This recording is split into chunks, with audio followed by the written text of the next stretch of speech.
We're on. Hey guys, welcome to another episode. You should know that if you can't hear Sarah, it's because she thinks her mic is a receiver. Keep We were putting my ear to it. Yeah, we were talking before the show, going over some things, and she was trying to see if she could hear me, and she put her goddamn ear up to the microphone. Listen, it's been a long day. Yeah, it must have been a long day. I'm already exhausted. Yeah, I thought you were drunk or high. I'm like, what are you doing? Like, I am perfectly sober. Yeah. I'm mom's exhausted. This is just who I am. Oh, we gotta tell people who we are. They're listening to a bunch of broads yip yap. They don't even know. That's right. Welcome. Yes, welcome. We're your host. I'm Vanessa Tyler. I'm Sara Austin. This podcast. Go ahead. What is it? I'm sorry, I missed that. What? This is really exhausting, you guys. Hey, that's a good name. Let's call it This Podcast Sounds Exhausting. This podcast sounds exhausting. It does. How about this one on the exhaust scale? I think it's okay. I think it's like entertaining. Ghost stories? What kind of ghost stories? Ghost related stories? Yeah. So last week we were talking like, what do we want to do next week? I was like, I want to do a ghost story, like a cool ghost story. She's like, when she didn't find any, she had to do true crime. No.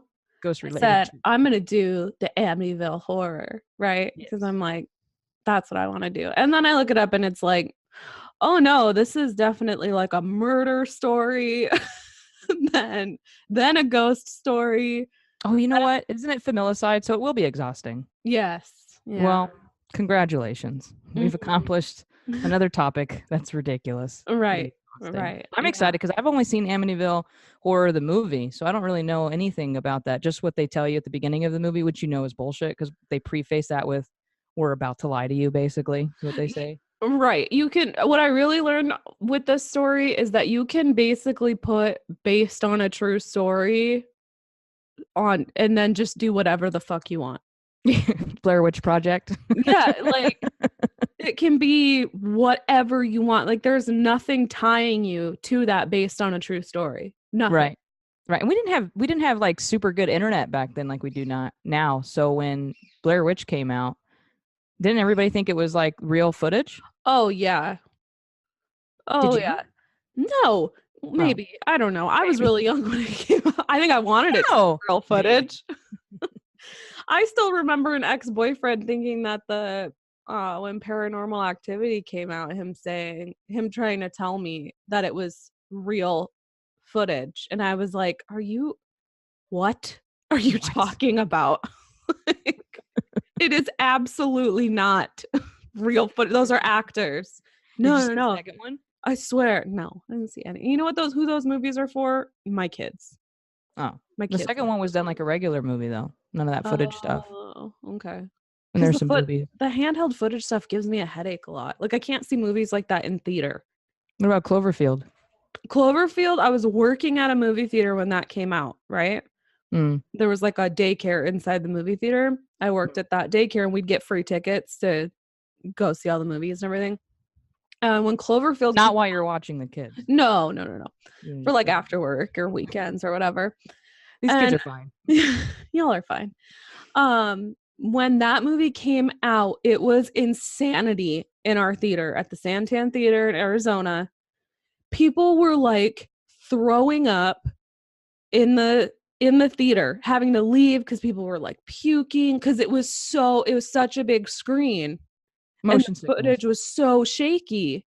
People were getting sick, and they weren't giving any of us tickets because it was like such a big movie. They wouldn't give us free tickets till like a week or two after it came out.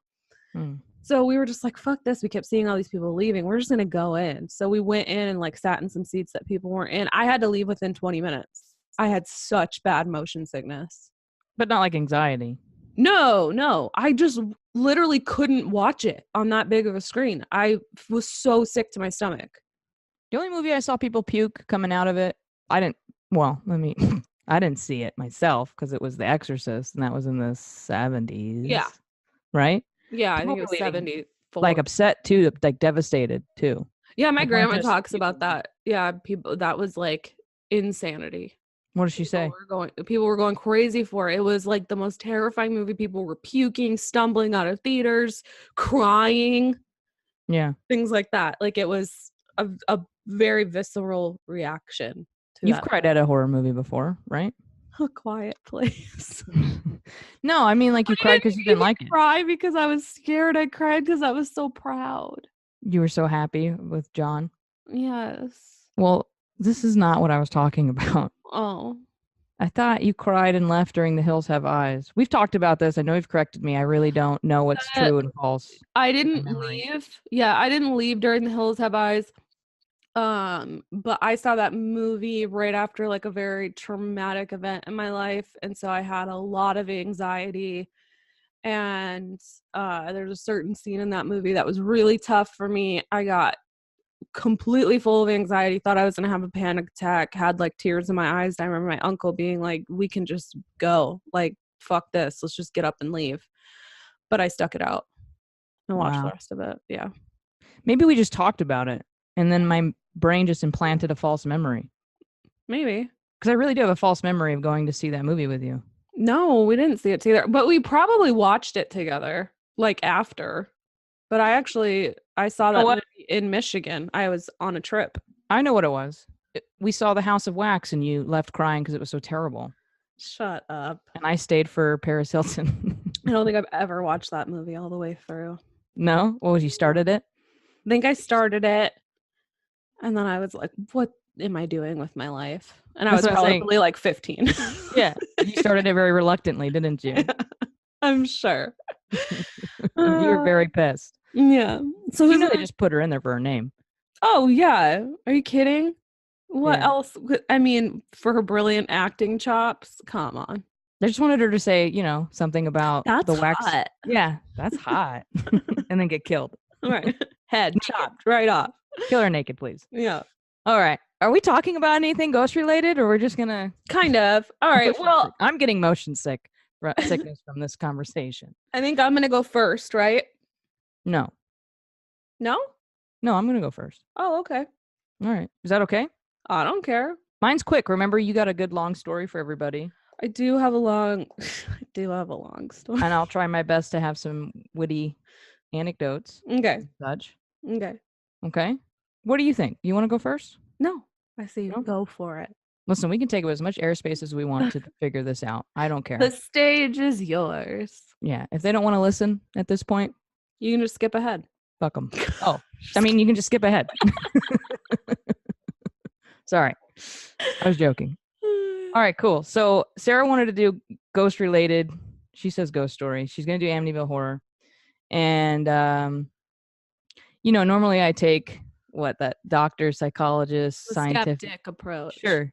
So I stayed completely away from Amityville Horror for this. Mm-hmm. And I just kind of got a little drunk and went Googling. Okay. And then I stumbled on something that I really liked. It's just a short story.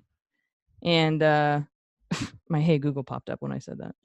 Hey. And I really liked it. And I thought it fit the way I wanted it to fit into this. So it's not perfectly relative, but here we go. Okay. So I asked you earlier if you've ever heard of a particular podcast. You said no. So you won't be familiar with the name Carrie Poppy, would you? No. So Carrie Poppy is a love her last name, right? Poppy though, not Papi. Yeah. Shucks. She is a investigative journalist. Okay. She's a skeptic. Okay. She's a podcaster.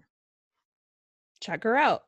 Her podcast is Oh No, Josh or Ross. Sorry to her co-host Ross. I just called you Josh. Oh No, Ross and Carrie or something. I'm not precisely sure what it's supposed to mean, but I think it's supposed to mean Oh No, Ross and Carrie are here to expose us. Right. But they do cool like investigative stuff because they go like undercover, like they became Mormons in a way. They became Scientologists, cults and stuff like that too. Cool. Yeah, cool stuff. So anyways, I caught her on TED Talk and she was telling a true story about herself. Okay. And she reminds me of you because she's very, even though she's a skeptic and she's all these things, she's very open to paranormal stuff and etc. And of course she is because of her story. So I'm going to go into that story. I'm ready. In her own words, a couple of years ago. I want to say 8 years ago. I don't know when the TED Talk video was made, but she said 8 years ago she was haunted by a presence. She said she lived in a tiny house in the backyard of a normal house. So, just a tiny house in the backyard, basically. Like a casita house. Sure. For Arizona people. Sure. A mother-in-law home? A mother-in-law suite. Let's think of some more. Another word for... I'm just kidding. Calm down. She's not in a treehouse. It was just her. She just lived there alone with her 2 dogs. Mm-hmm. When one night she suddenly felt overwhelmed with the feeling of someone was watching her, and it wasn't good. And her being kind of a realist and all these things, to have such a profound feeling that she couldn't escape, it was a big deal for her. So it's not like just somebody else, just like me, who has that feeling constantly watching Forensic Files. So it wasn't attributed to like anxiety or something. It was different. Right. That's what I'm saying. Yeah, it wasn't like that. You ever get scared watching Forensic Files? Like if you're watching it alone and you're in your house and you're like, what if tonight someone's stalking me and they're going to... Yeah, I don't particularly like watching it if I'm home alone, or if I'm home, if it's just me with my kids. Yeah. I don't like watching stuff you like get paranoid then. Yeah, a little paranoid. Yeah. You do. I can do it, and sometimes it's fine, but if I have some anxiety and things like that, it's not good for me. I was watching it alone in my little apartment when I lived alone. I didn't even have a dog, so I was pretty scared. And it was a rape murder one, like a stalker guy or whatever.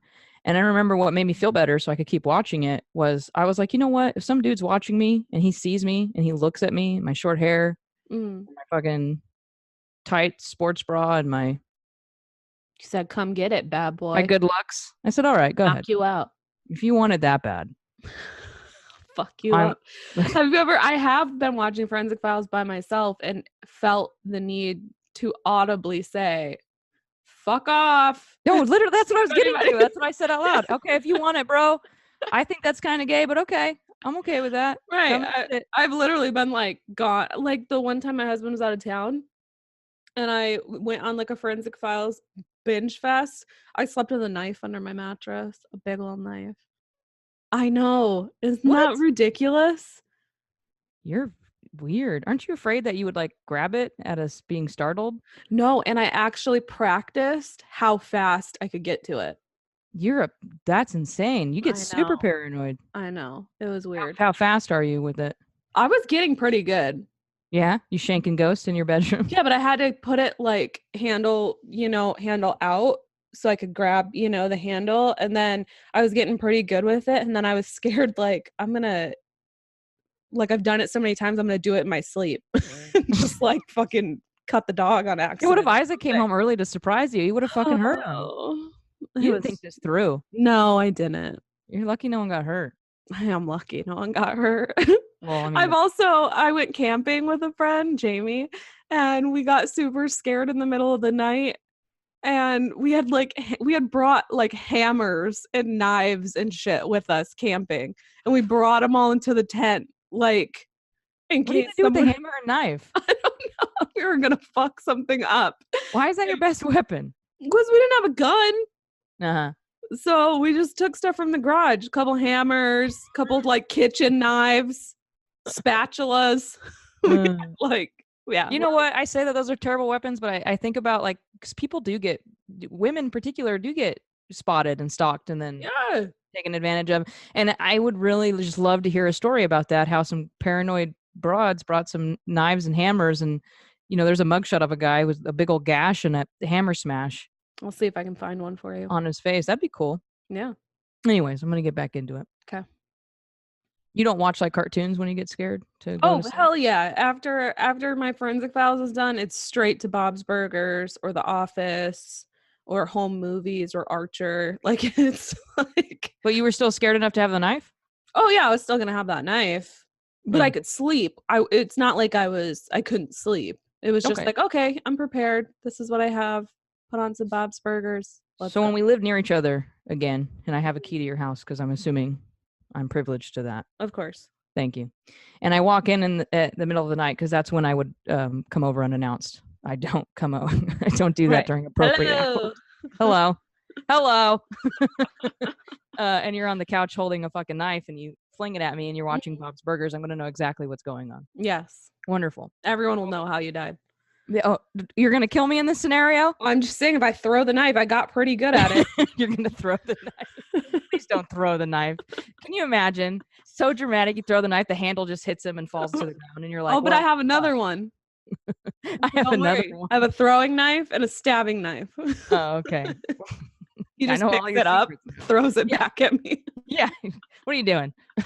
Oh, I haven't thought this through. Anyways, our main character, Carrie Poppy. I love that name, Poppy. It is a good name. She's a skeptic in her little tiny home with her dogs alone at night, laying down in bed, when suddenly she's overwhelmed with the feeling someone's watching her, and it wasn't good. She was very sincere describing this feeling. Oh, there is an intruder here. My dog has alerted me. I better get my throwing knife ready. My ninja stars. The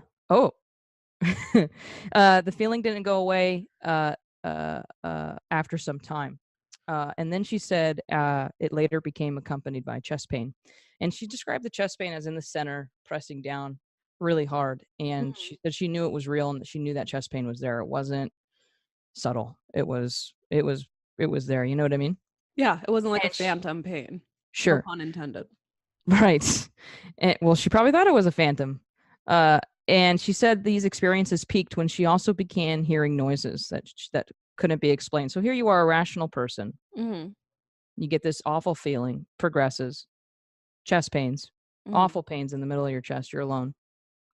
And then you do start hearing things that you can't explain. You can't identify the noise, but you can hear it, right? You go from one point to your home to the other to find the noise. You hear it the exact same way. Okay. You go to another point outside to try to find it. You hear it the exact same way, which means it's probably paranormal. Or if you're rational, an auditory hallucination, I would panic. She described the noise as like a whoosh, but very prominent. And she heard it several times, so it wasn't just once, right? Okay. She did eventually go to see a psychiatrist. She was looking for medication. Right. She thought it was something going on, but the psychiatrist, decided that she wasn't schizophrenic or any of that stuff, so she didn't get any meds. Okay. And no answers. So what a wonderful psychiatrist. Just know you don't qualify. Next. She did say after some time the pain in her chest got worse. And the feeling of someone watching her increased and got worse at night, of course. The noises did continue as well. So she got desperate and started Googling, right? Okay. Which is what we all do. We shouldn't do, but we all do it, don't we? So she eventually turned more than others. That's correct. Are you talking about me? No. Go ahead. No, I was just saying some more than others. Yeah, but you didn't say it like that. Oh, you had emphasis on others. Pretty sure it was about me. It was. I could tell by the look on your face. That's rude. Oh my God. Am I wrong? No. So I'm right. You're such an ass. Okay. Go ahead. Say what you want to say. I don't want to say anything. Oh, okay. Because it sounds like you want to say something. No, I'm very bad at Googling stuff. Anytime I ask you, or tell you something going on, you're like, let me look it up. And I filter through all the bullshit and try to find something rational. Sure. Yeah. Okay. Thank you. That was nice of you. You dissed me and then you followed with a compliment. You're so smart. I'm here to serve. Thank you. So she turns to the internet, and where she finds herself on the internet is a group of people who investigate paranormal occurrences. But she finds out that the goal of this group of paranormal investigators is their goal is explaining it all with science. So they're debunkers almost. Okay. And she did contact them directly. She explained her situation, and she said, explain that. No. Science guys, right? Come figure it out. And they replied to her pretty quick and pretty simply. And they said to her, have you ever heard of carbon monoxide poisoning? Oh, shit. Like in a smart-ass way, because as far as her story goes, there was no follow-up. It was just, have you ever heard of carbon monoxide poisoning? ? Send. Done with you.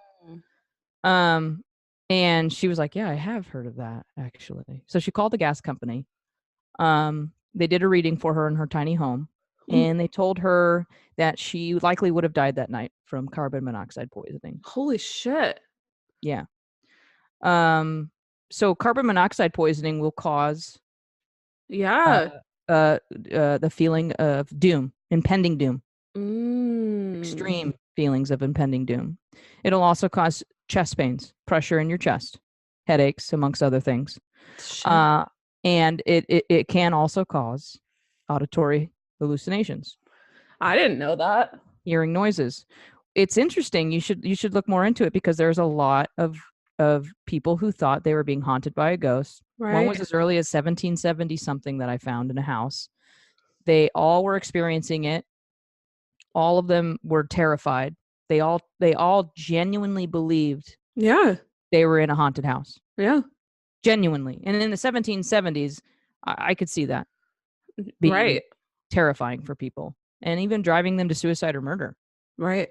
Someone came and checked the furnace, fixed it, carbon monoxide resolved, no longer a haunted house, completely normal house. Jeez. That's a true story. Yeah. And that still goes on. But now, like, I know in my house, I have carbon monoxide detectors. Yeah, that's why she ends her TED Talk with, get fucking carbon monoxide detectors. Right. Thank you for coming to my TED Talk, right? But a lot of that has that. And that kind of set her off on this journey that she's on now, with this, Skeptics podcast. Yeah. Their motto is, we show up so you don't have to. And I'm guessing that's, we go and show up to places so you don't have to fall for it, I think. So the smart ass paranormal detectives were actually probably saying, like, hey, have you had your carbon monoxide checked? Yeah. Like, they could have said it nicer, but well, the way she presented it, she came at them that way, like, hey, smart ass, what do you got for me? Okay. Said, hey, smart ass, you ever heard of carbon monoxide poisoning? And then she did. Bitch, you're gonna die. You're gonna die. Yeah. She says in her experience, science explains all of the things that they've investigated 10 out of 10 every single time. But she did say that we should think of the people who experience these things, even religious folks, she says, because I should mention her and her co-host are formal as opposed to unformal. No, her former, fuck me, former evangelical Christians, which is a pretty hardcore version of Christian. Yeah, and they both are. Yeah. But they said that you should approach those kinds of people with this mentality. There's an inward experience and an outward experience. Right. So she used the example of Jesus. So I'm not an ass. This is her example. Okay. Someone outwardly says Jesus lived and etc. And she's like, okay, outwardly I can go and confirm through historical documents what evidence supports that. Yeah. And then when you take it a step further into the supernatural kind of stuff. Is this boring you? Because she keeps yawning, everybody. No, it's not you at all. Mm-hmm. I've just had a long day and no nap. I had a long day too. Yeah, but I'm used to taking naps. That's true. I didn't get one. Have you had a nap today? And I have a toddler. Oh, I am a toddler. So I don't care what kind of day you had. I have a fucking toddler. Well, I am a toddler and I have to go to work. I know. So inward and outward experiences. So she's saying that when you take that perception that you have, whatever you're presenting your beliefs to be, then she separates it into the stuff she knows isn't true factually. Right. And she says that's an inward experience for them. And she said what that means is, inwardly, I experience chest pains, feeling of doom, hearing noises. Yeah. Outwardly, they couldn't be proven. And she says so you should approach these people with an inclusive vocabulary when you talk to them. Yeah. You know what I mean? Not instead just of dismissive. Like, yeah. Just like, oh, whatever, another kook, get out of here. Mm-hmm.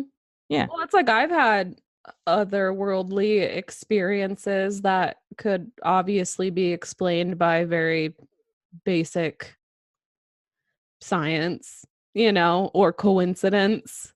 Otherworldly? Like ghostly. Uh-huh. Things happen. I'm waiting. Oh, I'm not going to tell them right now. You've already heard them anyways. Oh, so they've all been debunked. Yeah, they can all be debunked or brought, to reason through coincidence and things like that. But it doesn't change how I perceive I see what you mean. Yeah, that's an inward and outward one. Yeah, you separate the two. Mm-hmm. Yeah. So I get exactly what she's saying with that. That's good. That's all I got. I was just hoping you would carry this episode? What do you think? Well, I wanted to tell a really creepy ghost story and have it be like really fun, like a fun, creepy ghost story. But that's going to have to be for another episode because once I like started this deep dive into this, it was not as fun and lighthearted as I hoped it would be. So you thought, hey, I know what's fun and lighthearted. Familicide with a little bit of ghost on the side. Well, I had kind of forgotten the whole like why this house is haunted, you know, and why I never forgot because I never knew. Oh, okay. So like we already said, I'm going to be telling you the story of the most publicized haunted house of all time, the Amityville Horror House. Are you ready?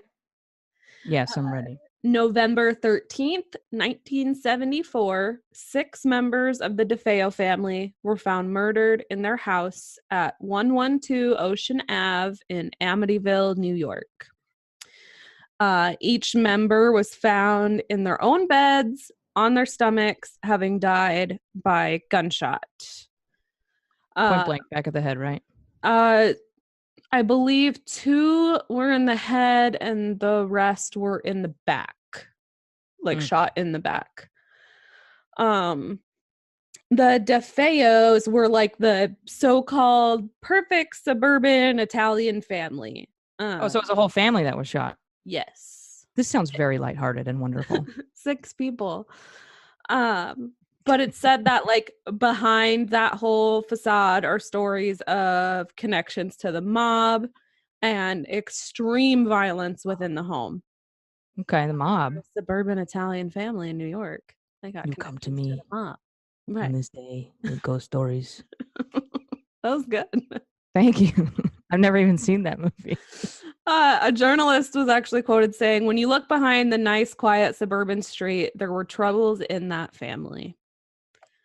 So around 6:30 p.m. on November 13th, 1974, the eldest son of the DeFeo family, his name's Ronald Butch DeFeo Jr., but he goes by Ronnie and then Butch sometimes, so I'm just going to call him Ronnie for the rest of this. He enters... Call me Butch. That should be my name for the show. Hey, Butch.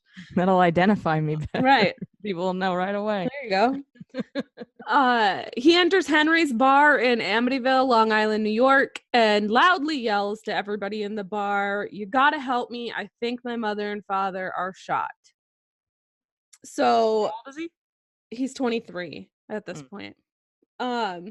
He has like a huge reputation in the community of being a violent drug user, a punk, and a drunk who just wanted to gamble and fight. There's a lot of people in this documentary that I watched. It's a documentary from 2005 called The Amityville Horror, The True Story or something. It's on YouTube. It was really good, but they interview like a bunch of people, neighbors, people in the community. Fucking no one has anything nice to say about Ronnie DeFeo Jr. They're like, he was a complete asshole.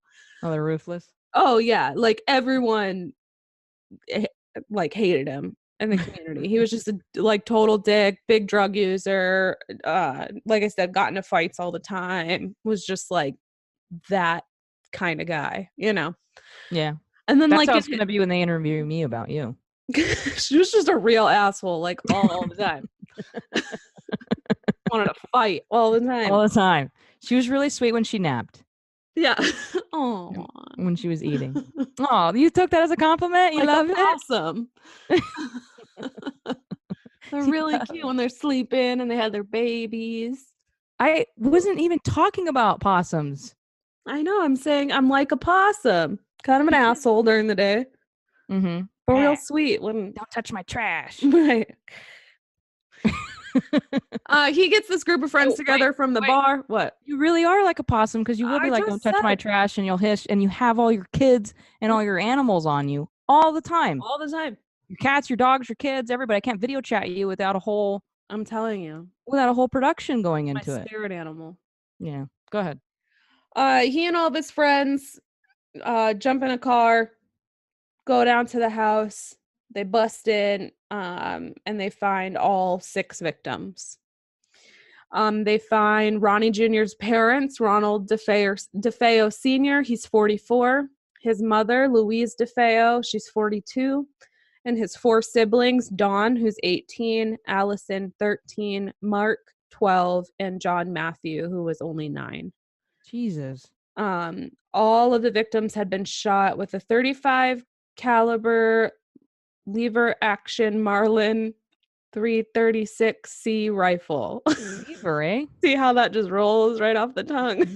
Like I know what I'm talking. Lever? Is it caliber lever action? Mm-hmm.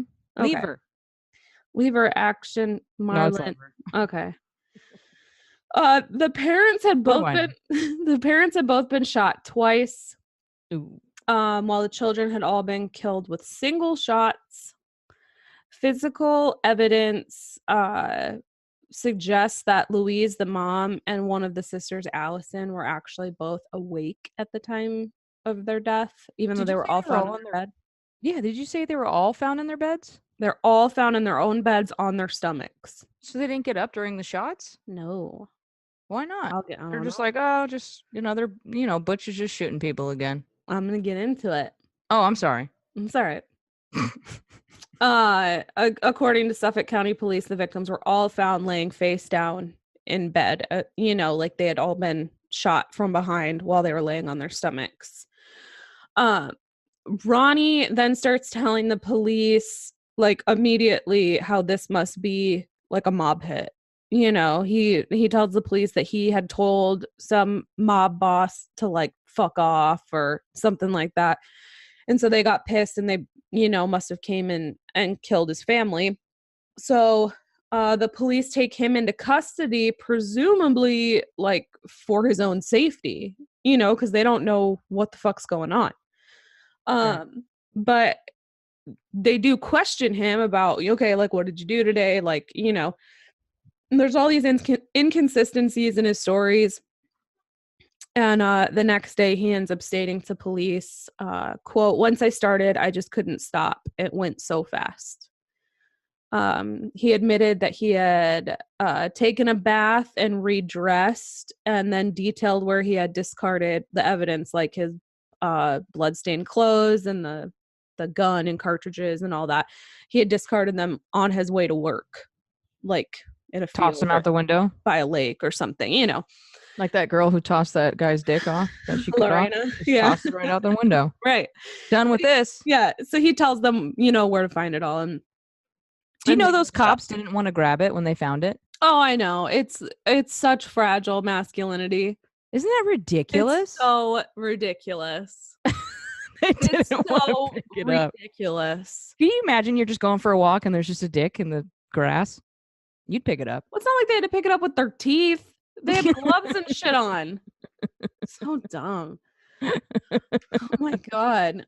So the documentary that I was watching, they have some like very gruesome crime scene photos in it. I'm sure you can find them online if that's something that you are interested in looking at, but there are some pretty graphic crime scene photos. Did you look at them? In the documentary. I didn't go like later and look up the photos, but I'm sure they're out there because they're in the documentary. It wasn't blurred or anything? No. Oh, that's rough. Yeah. And it definitely shocked like the whole neighborhood. And one neighbor in the documentary, it was horrible. He says he remembers watching the bodies being like removed from the house. And when they were moving one of the kids' bodies, the gurney like hit a bump and the kid fell off the gurney. Like his body like tumbled off the gurney onto the ground and everybody's rushing to pick him up and put him back on and get him covered. It was Jesus Christ. Horrific. People were like, yeah, it was not good. So now we're going to come to Ronnie's first story that he tells the police. He says it was about 3:15 a.m. He grabbed a gun, started in his parents' room, and systematically went to each sibling's room shooting, then showered, discarded the evidence, and made his way to work, went to work for the day, got something to eat after work, and then went to the bar and proclaimed, someone needs to help. I think my mom and dad are shot. Yeah, I'm pretty sure. Yeah. I don't know. Because this all, like, the murders took place at about 3:30 in the morning, and he didn't report anything till 6:30 at night.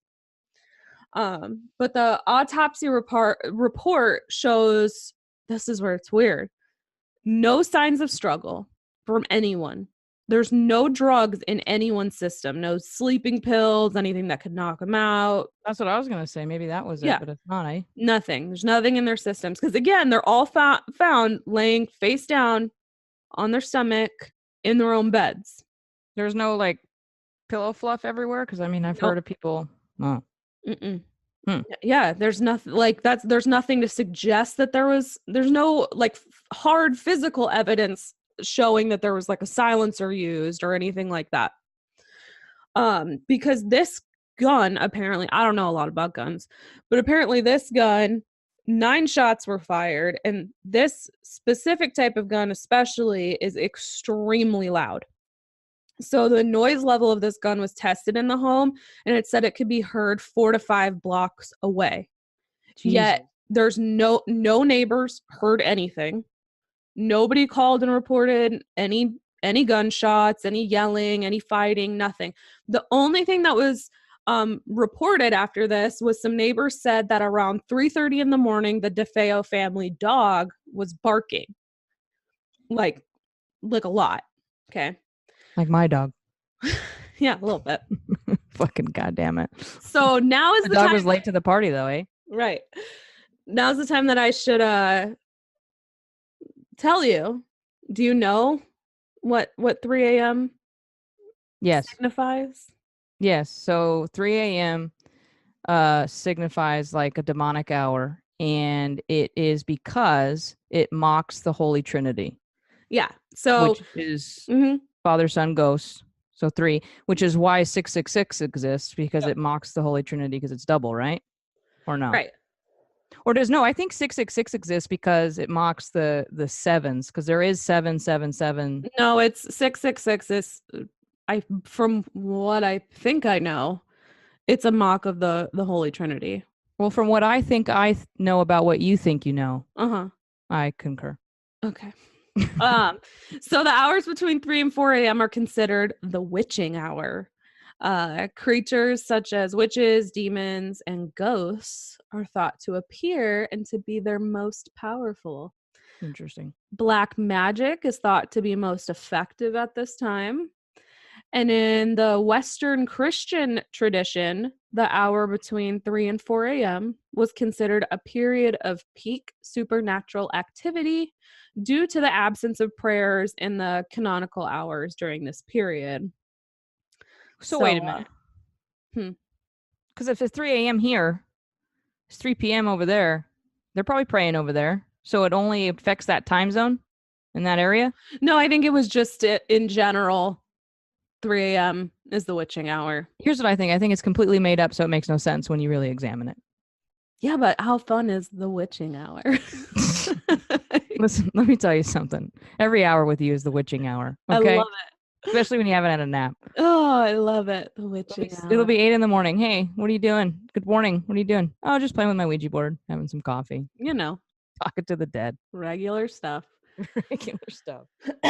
So Ronnie DeFeo Jr. ends up with defense attorney William Weber, who's kind of this like sleazy Long Island defense attorney. He's going to come back to the story later on. But William Weber, the defense attorney, decides to try an insanity plea. So this is where Ronnie DeFeo Jr.'s second story comes into play. At 3:15 a.m., Ronnie Jr. was in the living room watching a war film. He's fucked up on acid, which is something he generally was fucked up on acid or heroin, or he was a big drug. He was a regular drug user. So it's not super far-fetched to say that he was fucked up on acid this night. And he starts to hear his family in their rooms plotting against him. He can hear them, that these auditory hallucinations, he can hear them talking about killing him. Can you remind me what acid does to you? It just fucks you right up. Yeah, right. Like, can please? It's visual hallucinations, auditory hallucinations. It's a psychedelic, I think. It is. But that's all I know. That's the extent. But it's a isn't that the one that the walls breathe and you see colors? Oh wait, no, you do see colors normally. You hear colors. You do see colors normally. You do see colors. Yeah, I think like it's a man-made thing, you know, like it's not like shrooms where you can like take a fun trip. I mean, acid is like, it's pretty hardcore stuff. He's tripping pretty hard at this point. And he starts to hear, you know, his family in other rooms talking about him. It's at this point that this woman comes into the room and she's wearing this dark hooded like cloak. And her hands are black. Like with like coal or like charred. And she presents Ronnie with this gun and tells him to go do it. And so he does. He systematically walks into his mom and dad's room, shoots them both twice, and then walks to each bedroom and shoots them. Now, if you believe this story, this would account for why nobody was getting up, right? If there's a demonic force in the house that's helping him, it could be said that demonic force also had a hold on the people in the house and helped silence the gun, silence screams, and assure that nobody awoke during this. Did they test the home for carbon monoxide poisoning? Maybe they were just I'm not sure. I don't think they did. Okay. The defense actually had a psychiatrist like on their team that agreed that Ronnie DeFeo Jr. was in fact insane. Blah blah blah. Wait, what do you mean blah blah blah? Don't you think if someone kills their whole family, they're insane? Well, there's a difference. There's a difference between being a psychopath and being criminally insane to the point where to be declared insane in a court of law, you have to not know if something is right or wrong. You can be a psychopath who can kill your family. Wait a minute. You sure about that? Yes.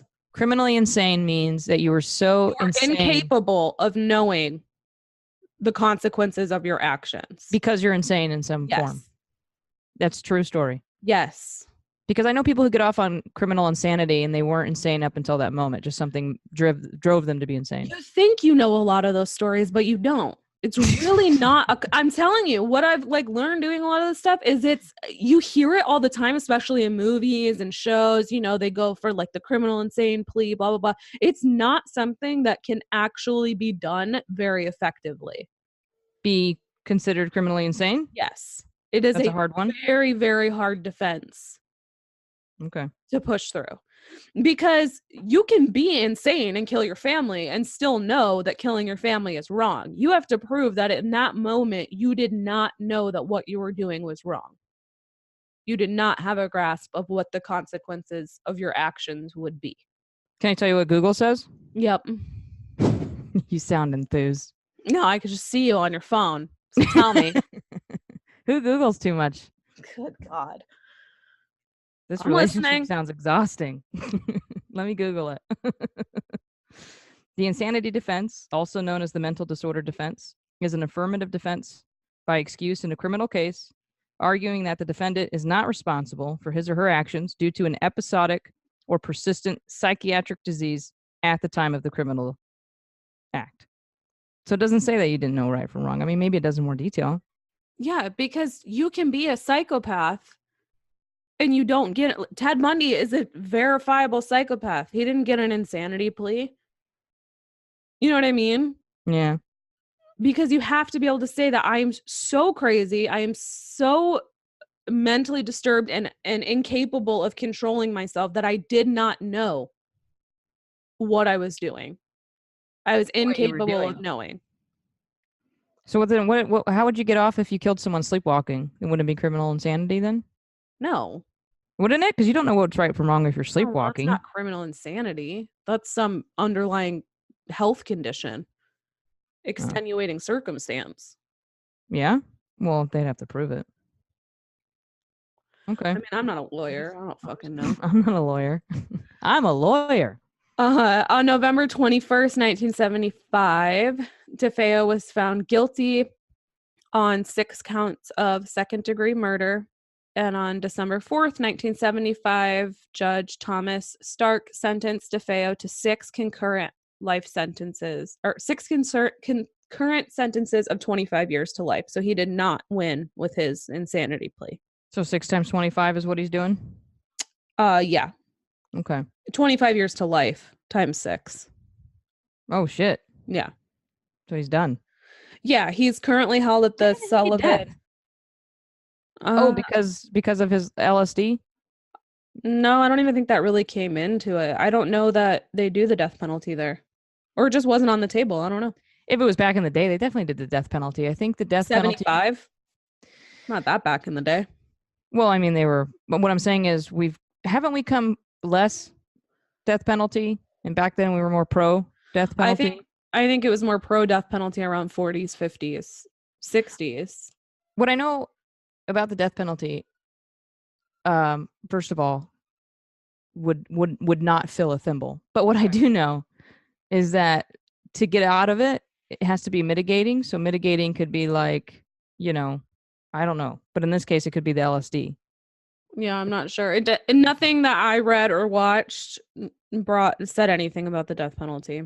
Yeah. Well, fuck him. Put him to death is all I say. He's currently held at the Sullivan Correctional Facility in New York. And all of his appeals and requests to the parole board to date have been denied.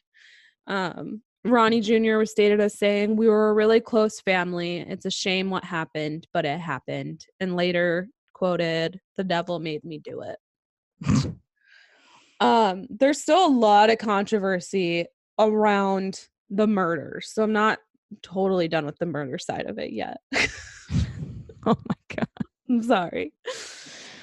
Because Ronnie Jr. has changed his story several times. He has like 9 or 10 different stories. He sounds like a reliable source. Yeah, and you can watch interviews with him. He did a 1986 interview with Newsday. And so you can look them up and watch them in full. He has like a very Manson-esque look to him, like the wild eyes and Which Manson? Charles Manson. Oh, okay. Oh my god, I just like burped right into the microphone. Sorry. Wonderful. I told you Howard Stern does that. You're a professional now. Jesus. Do not cut that. You're a pro. He has like a lot of people were comparing him to Charles Manson, and he has like a New Jersey accent. What about the fan base Charlie had? No, it's not the same. Good. As far as I could tell, there was not a fan base. He's not like a handsome dude. He just had the same kind of like. Neither is Charlie Manson. No, but Charles Manson had charisma, whereas this guy has none. No charisma. That's a mitigating factor right there. Uncharismatic. Put him to death. As interesting as a wet dish towel. Yeah. Give him the death penalty. The personality of a pillowcase. A pillowcase? Yeah, that's my favorite. I haven't heard that one. That's my favorite one. My mom used to always say that. Your mom would say that? Mm-hmm. What's wrong with a pillowcase? Some pillowcases are on Bob's Burgers, where Louise is talking about her friend in school. Not her friend, the girl she hates. And she says, "She's so bland and boring. If she was a spice, she would be flour." Ouch. That one's a good one too. Yeah, that's good. Did they ever figure out about how they didn't wake up? No. Well, let me keep going. Oh, okay. You might have some more theories. So in this interview in 1986, DeFeo claimed that his sister Dawn, who was 18 at the time, killed their father with the gun, and then their distraught mother killed Dawn and the siblings, and then Ronnie killed his mom for killing his siblings. So there's so they just kill him and they say, hey, I'm gonna fuck off now and crawl into bed. Yeah, well, he's saying at first he said Dawn was mad at my dad because their dad was like a very Ronald DeFeo Sr. was a very alcoholic, abusive father and husband. Welcome to the 70s. I don't know what else to say. Jesus Christ, what a wonderful family. Can you imagine going to their family dinner? It was really bad. Like one of the journalists in the documentary was saying this went well beyond like normal family conflict. Yeah. It was beatings, yelling, like it was insanity. No wonder he's tripping on LSD on a Tuesday night. Well, at one point they actually took Ronnie Jr. to like mental health facility, and the doctors at the mental health facility told Ronald Sr. and the mother, Louise, told them, your son is going to kill you guys. Like, he is going to kill you. Oh my God. And they were like, yeah, well, we'll just beat it out of him. So basically the dad thought, you know. So this episode is about physical punishment versus intervention. And we just decided. I suppose. I mean, it's the 70s. Piece of the puzzle. Doesn't work. Go ahead. But I guess Dawn was having a lot of issues with her dad too. She had like just turned 18. She had a boyfriend. She wanted to like move away with that boyfriend, and dad wouldn't let her. And so she had like mentioned a lot of times that she wanted to just fucking kill her dad. So what Ronnie's saying is that night she went, killed the dad. Mom saw, freaked out. Mom kills Dawn and then kills the rest of the siblings for some reason. And then Ronnie comes home, sees what's happened, and in a rage kills his mom. And then blood spatter analysis should be able to say who he shot first, though. In the room where the parents are because of stuff, I think. Let's ask Dexter. Go ahead. His other story is that he and Dawn had been hanging out together. They're both fucked up.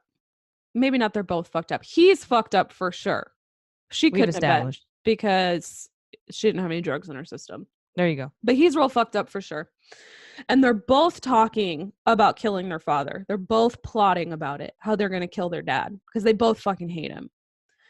But Ronnie leaves for a little bit, presumably to like go get some drugs. And when he comes home, Dawn has killed everyone in the house. Dawn killed the dad, the mom, and all of the siblings. That still doesn't answer the question. If Dawn did it, there's still people not waking up. Right. Yeah. Yeah, that question doesn't get answered. I'm sorry. Oh, fuck. Yeah, it doesn't. It's going to bother me. So he says that he comes home, realizes that he was okay with her killing his dad or their dad. But the fact that she's taken out everybody in the house, he goes into this huge rage and kills her. And he says this is the story that he wanted to share from the beginning. But it is, there were police and things that corroborated the fact that when in his first interrogation, his grandfather, who does have actual connections to the mob that has been proven, he showed up at the police station and took Ronnie Jr. aside and said, I don't want to hear a fucking thing about your sister. I don't want to hear anything about this family. Do not drag this family through the mud anymore. You take this and you go sit with it. And so that's when he tells the police, I just systematically walked in and killed them all. And he drops this story about, Dawn having done it and blah, blah, blah. There's a lot of rumors of an incestuous relationship between Ronnie Jr. and Dawn. Everybody said that they had like this very close bond that went beyond something that was appropriate for a brother and sister. Cross boundaries. And that there might have been some incestuous ties between them, and that's what their grandfather was insinuating. Like, I don't want to hear anything about this. Don't you dare even talk about it. You killed everybody in this house, and you're gonna go. That's what you're gonna go say. And so he did.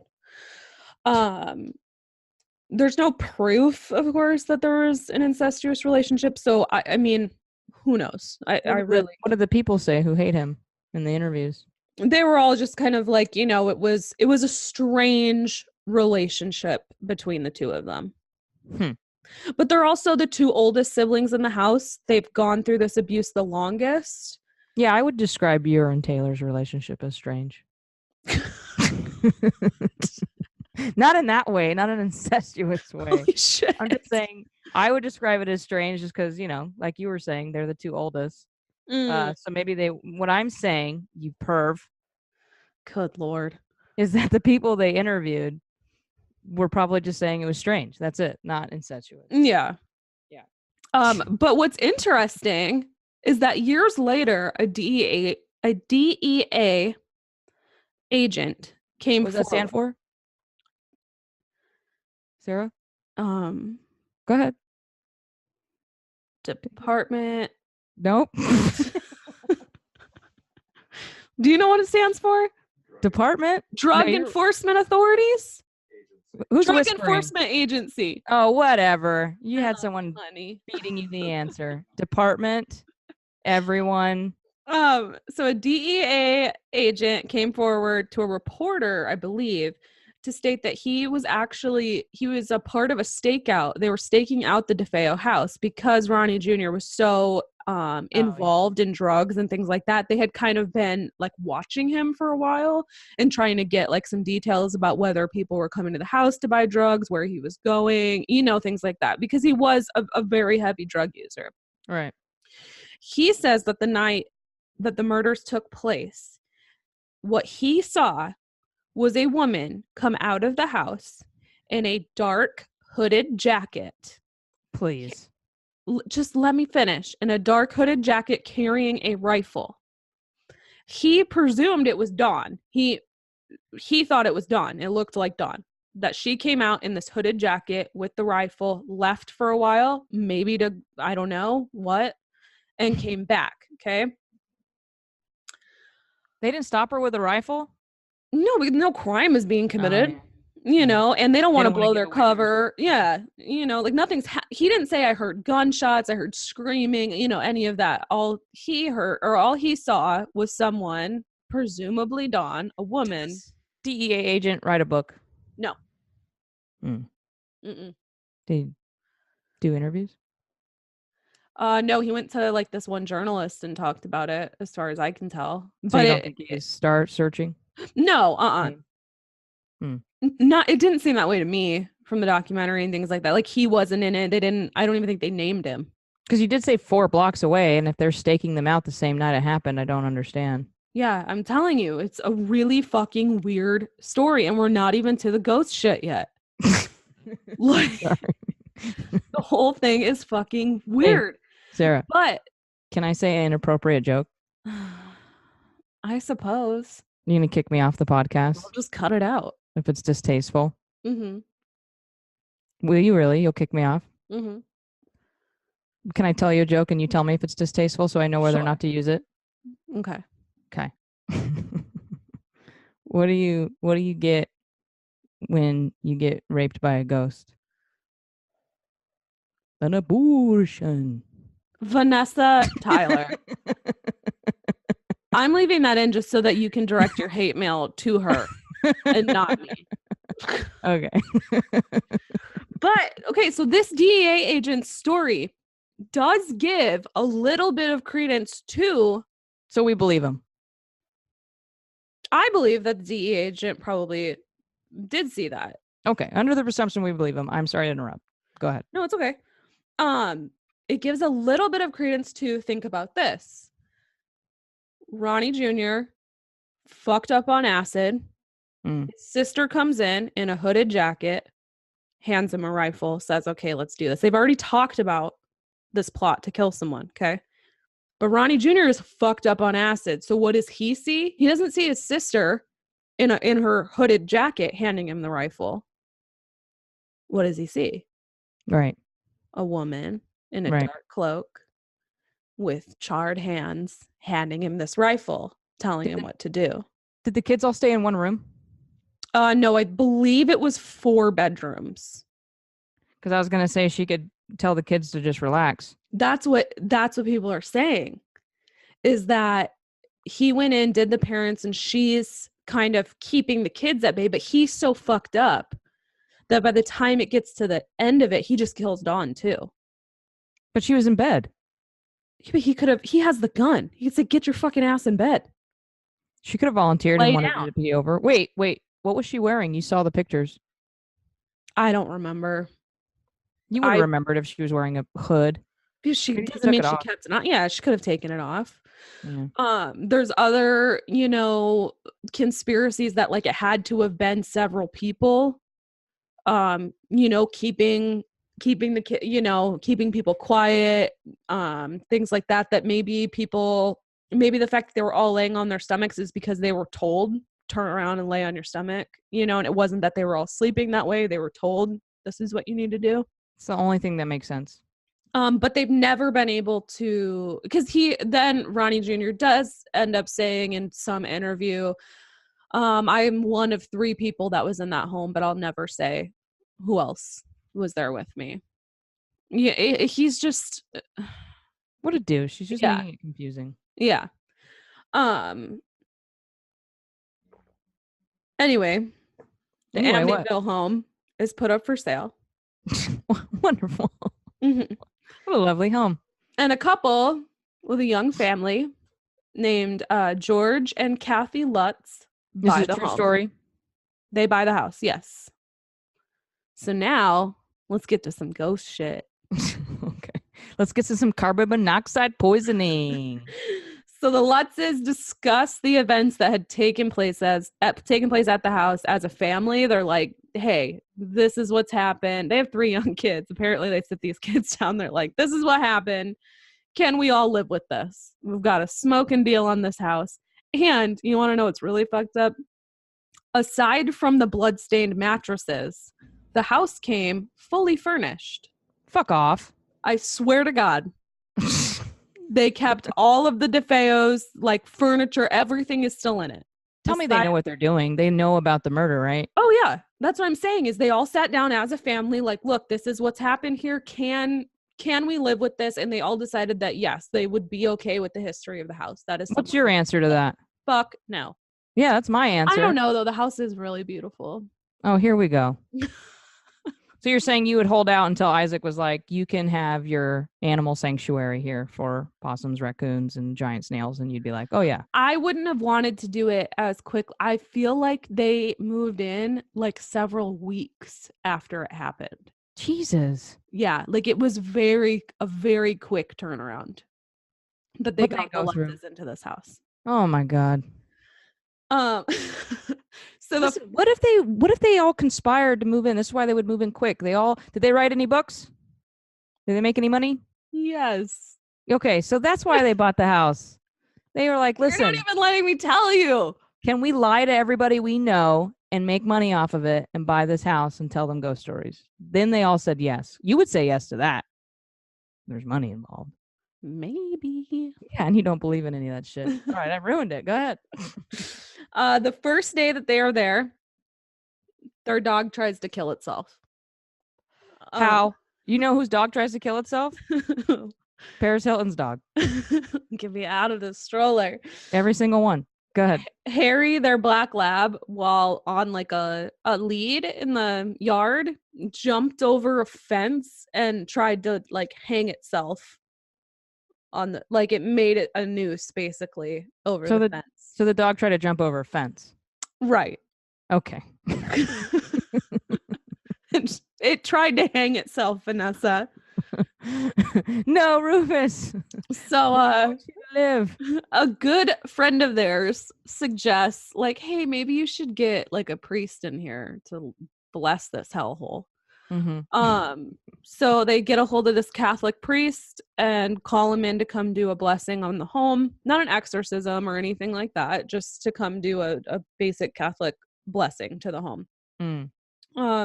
This house is clean. Yeah. So he comes out and he tells Mr. Lutz, that bedroom upstairs, don't ever use that as a bedroom. And George is like, well, we were planning on using it as like a sewing room. And he's like, that's fine, but don't put your kids in there. He claimed that he felt something, quote, and heard a demonic voice saying, get out. Yeah. Probably just you trying to take a nap. Get out. Stop blessing my room. So they're like, okay, that's fucking weird. But the house is blessed now, and we weren't going to use that for a bedroom anyways. Hashtag blessed. Yeah. It's going to be a sewing room. So they're okay with it. They're like, whatever. This is ridiculous. It gets better. I'm so happy it gets better. So within the first few days, George Lutz keeps waking up at 3:15 a.m. Oh, come on. Let me tell you something. I wake up every day at 3:15 or 3 a.m. And I told this to the girl I'm talking to. Mm-hmm. Oh, she's so smart. I love her. Sends me a screenshot. Just instantly debunks it. Yeah. Love her so much. You know what my screenshot would be? The witching hour. Yeah, I know. That was your screenshot would be. It would be to fucking ruin my I couldn't fall back asleep. That's right. Our screenshot says that we go into... she's so smart. I love her. It says that we go into deep REM. Yeah.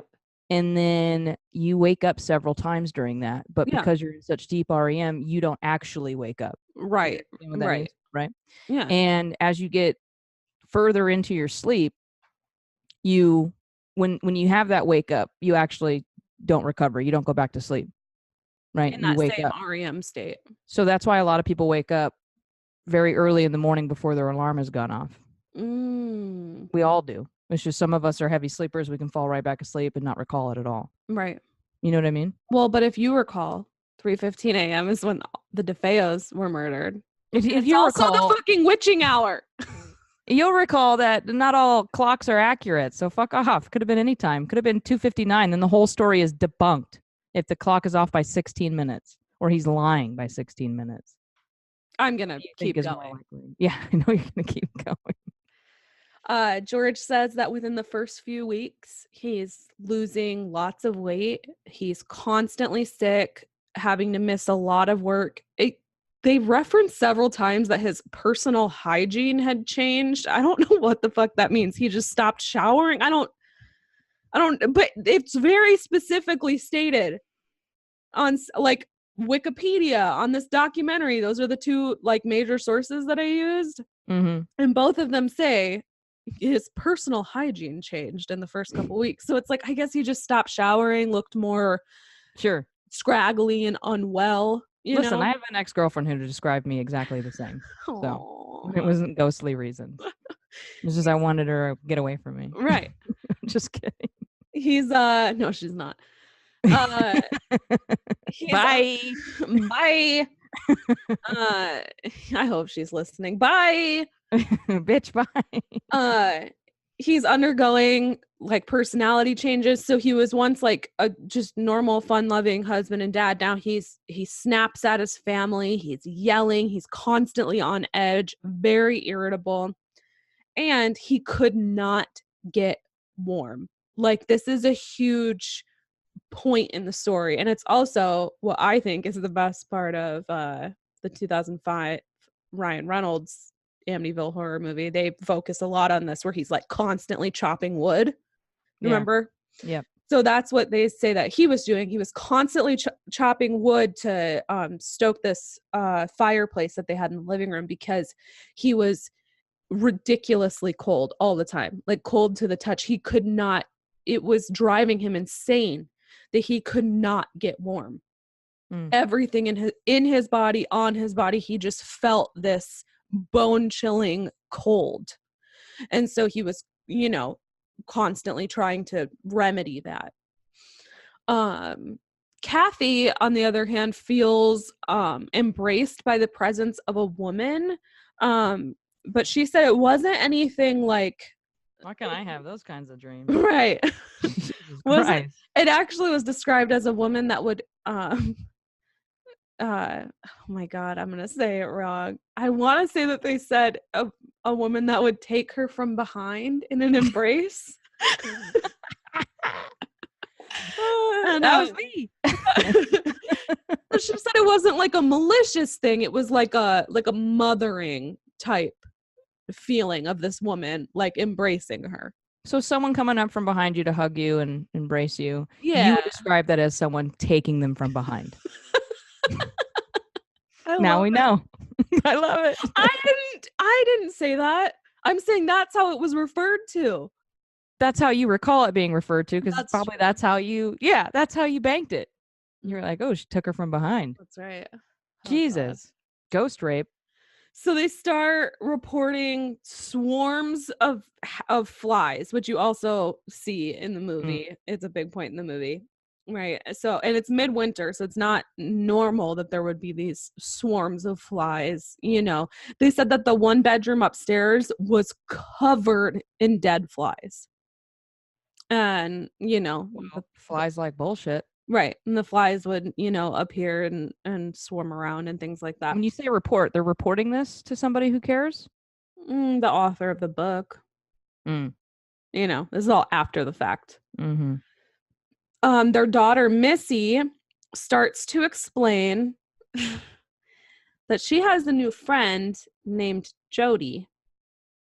And Jody represents herself as a large pig, which sounds awesome. It does. Sounds like everything we want. Taken from behind, a woman with presence. Big old pig. Big old pig. I'll buy this house now. I could deal with flies. I guess the pig told Missy. The pig speaks. Oh yeah, yeah. The pig speaks. It's told her, "My name's Jody." And Sarah. What? They have to swap out the goat from the witch with a pig. Oh. Would you freak out if it was like a demonic pig talking? Like, would you like to live deliciously? And slides a plate of bacon. Bacon. Would thou love? Yes, I would. Say no more. But I guess Jody, the large pig, told Missy how happy she was that Missy was going to be living here forever. Oh, Jesus Christ. They'd hear screams and footsteps at night. The temperature in the house would vary. It would spike really high and then drop really low. Their toilets and their china dishes started turning black. Okay. With like paint. Kind of like what I'm assuming they were getting at was the woman with the black hands. Charred. You know. Please. They finally flee the home January 14th, 1976. There's flies in our dishes are turning black. Run. They never returned. They've spent a total of 29 days in the house before they leave. They have never really discussed what exactly made them leave that night, but it is alluded to being something very terrible, very evil, and very frightening. What I think they're alluding to, because it's not like they won't talk about it, the Lutzes. They wouldn't talk about it in the book. They wouldn't do it of what happened that final night before they left. What I think that they're alluding to is that George Lutz snapped and tried to do something to the family. Yeah. And they said, we're getting the fuck out of here. That's what I think they're trying to allude to, at least. But George Lutz is quoted I was thinking the pig tried to take someone from behind, but that's plausible. That's a Black Mirror episode. That's a Black Mirror. Yeah, season 1, episode 1. The pig. Wait, no, it's the pig strikes back. That's right. Pissed. George Lutz is quoted as saying, "I will never be able to set aside what had gone on that night, and the boys, where they looked, and what they said when they came down that morning. We did not move in and move out as the same family. All of us were quite frightened by the time we left and knew of no fear when we moved in. And the fear alone was something that changed all of us. Mm-hmm. Where are they now? Well, they fled and they ended up moving in with Kathy's mother. That's how they, they describe it as something truly frightening that they could not live with happened that night that forced them to leave. I hear you. Listen, if you're gonna go move in with your mother-in-law, I'll buy it. Yeah, right? Like things must be pretty bad. Mm-hmm. That's what I would think, right? Get me the fuck out of here. It's only Did they take any of the furniture? No, they leave everything. Their stuff included. Mm. They leave it all. Interesting. Okay. Maybe it was just carbon monoxide. I don't know. Or group psychosis. Explains the dead flies. Yeah. What's group psychosis? Where one person starts freaking out and then everybody starts freaking out because they're feeding off of that one, feeding off of one person's delusions. Like when you held your seance and you pretended you were channeling Marilyn Monroe? Yeah. And everybody else said, I hear it too. One of my favorite memes, it's very inappropriate. But there's a little girl. There's a little girl at church praying, and it says, Jesus loves me, this I know. Group psychosis tells me so. Do you remember singing that song in church? That one's good. Yeah. I love that one. Yeah. You're bad. I know. You know the original, right? Jesus loves me, this I know, for the Bible tells me so. That. Yeah. Yes. So good. So it's only a couple it's only a couple weeks later that Ronnie DeFeo Jr.'s defense attorney, remember I told you he'd be coming back to this story, William Weber, is giving a press conference that he's filing an appeal on the behalf of Mr. DeFeo. That appeal obviously never worked out. Like I said in the beginning, all appeals they didn't go anywhere. But what's interesting is that he also states that he is now working with and representing George and Kathy Lutz. Now, why the fuck is he representing George and Kathy Lutz? Yeah, what are they representing them for? What did they do? There's no crime that's been committed. But he's working alongside them. Okay, that's what he says. He's working with George and Kathy Lutz. In case they kill their family. Right. The Lutzes say that they thought that working with William Weber, the defense attorney, they were going to find out what had happened in their home, if the home had truly driven Ronnie Jr. to kill his family, and if it was affecting them, their own family, in the same way. The defense attorney, he's on the documentary. Like I said, he's like a total sleazeball, but he is pretty honest in this section of it, from what I can tell. He's like, look, they called me up. I spent hours and hours with them drinking wine, all hours of the evening, getting smashed. I showed them all the photos of the crime scene. I told them details about the murders that they had never known.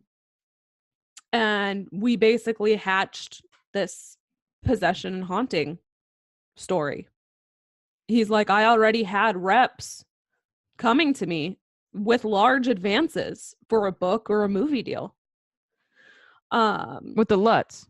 Yes. And this is Ronnie DeFeo Jr.'s defense attorney. Right. Like the man who actually murdered this whole family. Now, he also says that the attorney, he represented the guy who murdered the family. Yeah, he was his attorney. Yeah. His defense attorney. Right. He says, or someone else says, I can't remember, that they were talking about how he was hoping, because he was filing that appeal at that time, that he would be able to basically get it in the news, get enough shit kicked up about the Lutzes and what they were experiencing in this house, that it would put that seed of something demonic is in this house. Now, if we get an appeal for Ronnie DeFeo Jr., maybe we can have some seeds of doubt planted in that jury pool that it was something otherworldly that made him do what he did. You know what I mean? Yeah, sounds like this guy shouldn't be a lawyer. Sounds crooked as fuck. Well, Weber's basically telling them, like, look, we can get movies, book deals, film deals. He brings over contracts and things for the Lutzes to sign. He says that as soon as the Lutzes saw in the contract that Ronnie DeFeo Jr. was going to get 5% of all proceeds, so it was in Weber's contract that whatever they made on film, TV, books, Ronnie DeFeo Jr., murderer, was going to get 5%. The Lutzes broke off all contact with Weber at that point. This is when Ed and Lorraine Warren come in. Oh, no. Not the ones I love from The Conjuring, not the actors who play them. Ed and Lorraine Warren are Connecticut-based psychic investigators. You don't like them. I fucking hate the Warrens. I know you do. We could do a whole episode on just the Warrens. Well, we need an episode idea. Despise them. Do you feel exhausted thinking about that? Yeah, and Lorraine Warren is in this documentary. Oh, great. Ed has passed away, but she's probably passed away by now too. Maybe not. I don't know. But even when they open up with her talking, she straight out says Warner Brothers has the rights to our lives. Talking about her and Ed. Yeah. Like Warner Brothers literally owns all of their stories, all their experiences, etc. Everything owns their lives. That's what she says. And she doesn't necessarily say it in a bad way. She's just saying, look, this is what I'm known for. This is what I do. This is what me and my husband have done. And Warner Brothers owns the rights to our lives. They sound wonderful. Very strange. Yeah. They get involved because a local TV station, Channel 5, on March 6th of 1976, they put together this journalist, Laura DiDio. She's in the documentary as well. They put together this team of psychics with Ed and Lorraine Warren and a couple other psychics and some film crew and her, the journalist, Laura. What? Can I interrupt? Uh-huh. Have you seen... Oh, everyone, you're going to get so sick of my South Park references. But have you seen the South Park episode where Cartman tries to fly by jumping off the edge of the roof? No. Well, he hits his head, and then he thinks he's a psychic. Because he Bob's Burgers has an episode like this. Yeah, he wakes up from his coma, quote unquote, and someone's like, I can't find my keys. And he's like, it's probably in your pocket. And then they pull it out. They're like, whoa. Yeah. Right? So he becomes a psychic detective, and other psychic detectives get pissed off at him. Right. And what I'm trying to reference here, because I'm getting to it, I swear, is a psychic showdown between them where they have a battle of psychicness, I guess. And it's just them holding their hands to their forehead or putting their hands out waving and going, just doing that constantly for like 5 minutes straight. That's what Linda does on Bob's Burgers. She holds her hands to her temples and goes, wow, wow, wow. Yeah, loud and obnoxious, right? Yeah. It's so good. Oh, I love that episode. Isn't that what they do, though? Yeah. Yes. Yeah. And then just some people believe it. That's we do plan on doing a whole episode about psychics, too. So, can we please do that one next week? I'm ready for it. It's just so... Maybe I'll have you take the lead on that one. What are you going to do? Because it's a lot of research. Just, my commentary. Okay. No, I'll pick somebody from there that I hate. Maybe that fucking Long Island medium that I can't goddamn stand. That's a whole episode, just her. But we'll have to figure out how we can chop clips up, because the last episode, that 911 call didn't sound very good. We got to figure out how we can play clips, because I've got some good clips when it comes to psychics. We'll test it out. Bullshitting each other. Yeah. We'll test it out before we release it. Don't worry, guys. We're going to figure our shit out. We will get it together.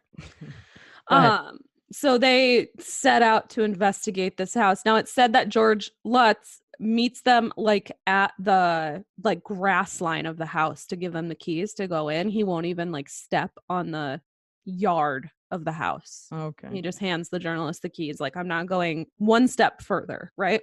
Interesting fact, his cousin is the cop who wouldn't pick up the dick. off the ground. Are you being for real? Lorena. Yeah. No, you're not. I know. I can't believe you believe me. Well, because you're looking down at your phone. So I thought you're such a dick. You are a chopped dick. No, I have an interesting fact for you when you're ready. That's why I'm looking at my phone. What's her name? Lorraine Warren says, you knew that this house was infested by something other than human spirit. She goes on to say it was more than obvious for sure. The journalist, Laura, right out the bat says, look, nothing happened to me, but things were happening to people around me. And it just kind of goes crazy from there. She says, first, the cameraman, he gets to the landing on the second floor and all of a sudden has these stabbing chest pains, which, I mean, could be from like lugging a fucking huge camera up stairs, I would assume. Yeah, this happens to us all the time. We're so pissed out of shape. Yeah. There's this overwhelming feeling of sadness on the second floor. Psychics could feel, quote, bad vibes, which, like, no shit. These fucking people had just been murdered there like 2 months before. Oh, another South Park reference. They do a Ghost Hunters parody episode, and the Ghost Hunters come into like Stan's house or something, and they've got the infrared on their camera, and they like start freaking out, like, oh god, there's a presence or something. Yeah. I'm so scared. He's like, there's some kind of ghost ectoplasm. It's warm and it's going down my leg, and he's just pissing his pants. That's all he's doing. He's just pissing his pants. That's how I really see Ghost Hunters, though, when I watch it. Well, yeah, everybody starts going crazy. They're seeing the face of this young girl crying and weeping while she's staring into this white light. Lorraine starts a seance, okay, in the middle of all of this fucking craziness. Perfect Lorraine time. starts doing a seance where she says she starts to feel evil from the bowels of the earth come through. There's bodies with white sheets all over them floating through the room. There's hooded figures looking in through windows and mirrors and doors. There's doors slamming. There's, but the journalist right from the beginning says, I did not see any of this shit. I saw everybody like being crazy. I saw how it was affecting everyone else. She's like, but I personally did not see any of it. This journalist knows exactly how you and I feel. And yeah, she's like, all I could see was how it was affecting everybody else in the room. But except it wasn't for me. Yeah, it just wasn't doing it for me. Isn't that you in church? Yeah, that's what I just said. They know exactly how we feel in church. Yep. Lorraine is quoted as looking to one of the other psychics, or it might have even been Ed, her husband. She looks to him and says, I hope this is as close to hell as I'll ever get. Oh, she's so dramatic. She starts throwing holy water, and they said that it was making the same sounds as like if you were to flick water on a hot stove, that like sizzling. I'm sure. Ed takes out a crucifix and it's thrown back by a gust of wind, which he proclaimed was a legion of demons coming through to attack him. Again, he's a big man. It couldn't have been one demon or two. Right. Legion. He's a strong guy. That's right.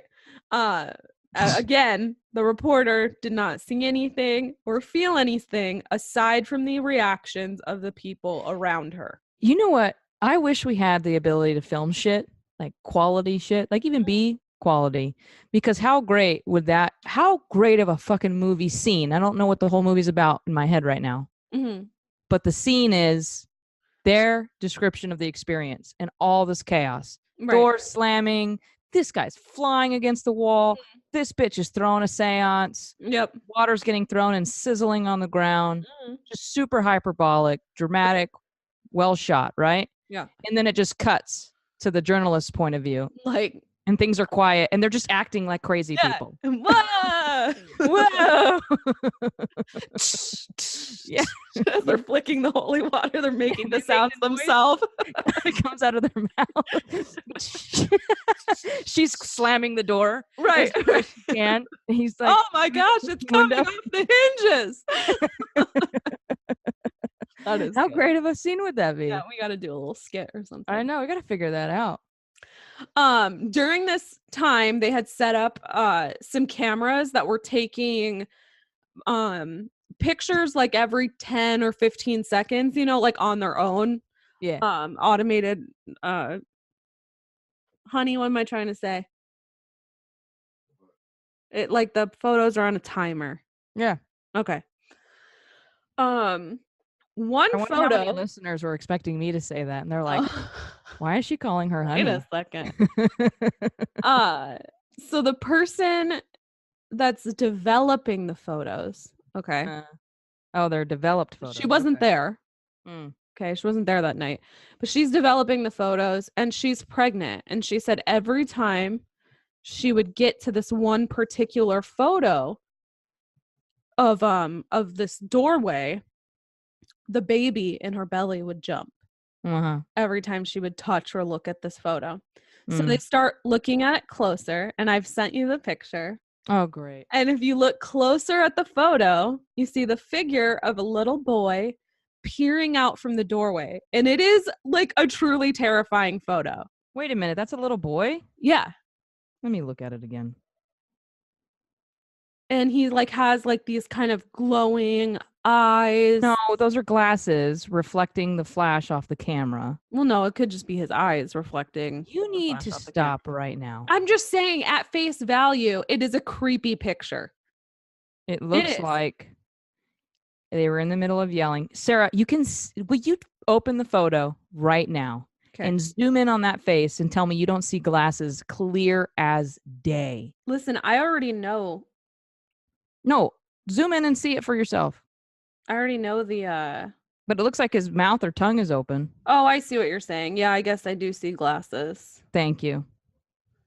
But it's a creepy picture, right? If someone were just like... The mouth is creepy. And the picture that I showed you is very zoomed in. But when you look at just the full picture, it's like a full shot of this hallway. And then it's subtle. Corner, is this like subtle, terrifying little boy with glowing eyes in the corner. That's the photo bomb of the 70s right there, man. Yeah, right? So, yeah, it's creepy. Okay. Sarah, I cannot get an image out of my head of Lorraine throwing water and going, psh, psh. I'm just dying over that. I would not put it past her. I fucking hate that woman. It's shortly after this fucking team of psychic seance craziness happens that the bank reclaims the property, and the Lutzes move to California in what they say is to escape the house and the glare of publicity, right? Because it's a sensation. It's all over like Long Island news. It's just kind of insanity. Fucking Long Island. And everyone has a theory, and everyone, thinks they know exactly what's happened here. Mm-hmm. Especially Professor Dr. Hans Holder, who is a parapsychologist. Okay. Was at the time a parapsychologist? Yes. He gives therapy to He's ghosts? A paranormal psychologist, Vanessa. Let me move on. He was therapy at to the ghosts? time America's most famous ghost hunter. He had written 50 books in the psychic arena. Okay. He's a swindler. On January 13th of 1977, he enters the house with renowned deep trance medium, whatever the fuck that is, Ethel Johnson Myers. So he enters the house with, it's Professor Doctor, deep trance medium Ethel. Professor Doctor. Yeah. Excuse me. Professor Doctor to you. That's just what I'm calling him from now on. He's I'm DTM. Yeah. To you. Defense attorney William Weber. Down to manipulate. Like one other random person.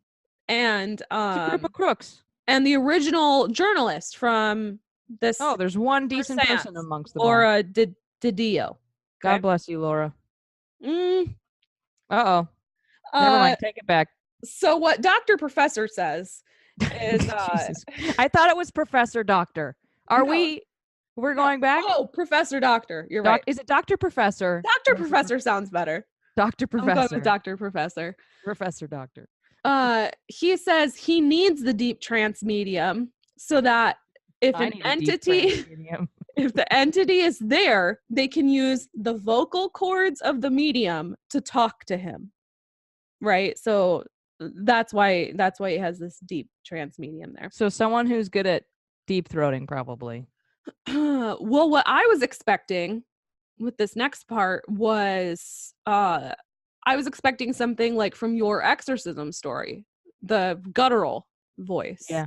Right? Someone who's good at that. The journalist, Laura DiDio, says that she does see a physical transformation of this woman. She says that she's developed an Adam's apple. She says her voice dropped several octaves. Now listen, I listened to the audio. I didn't hear. Caitlyn Jenner did that. I listened, but in the opposite way.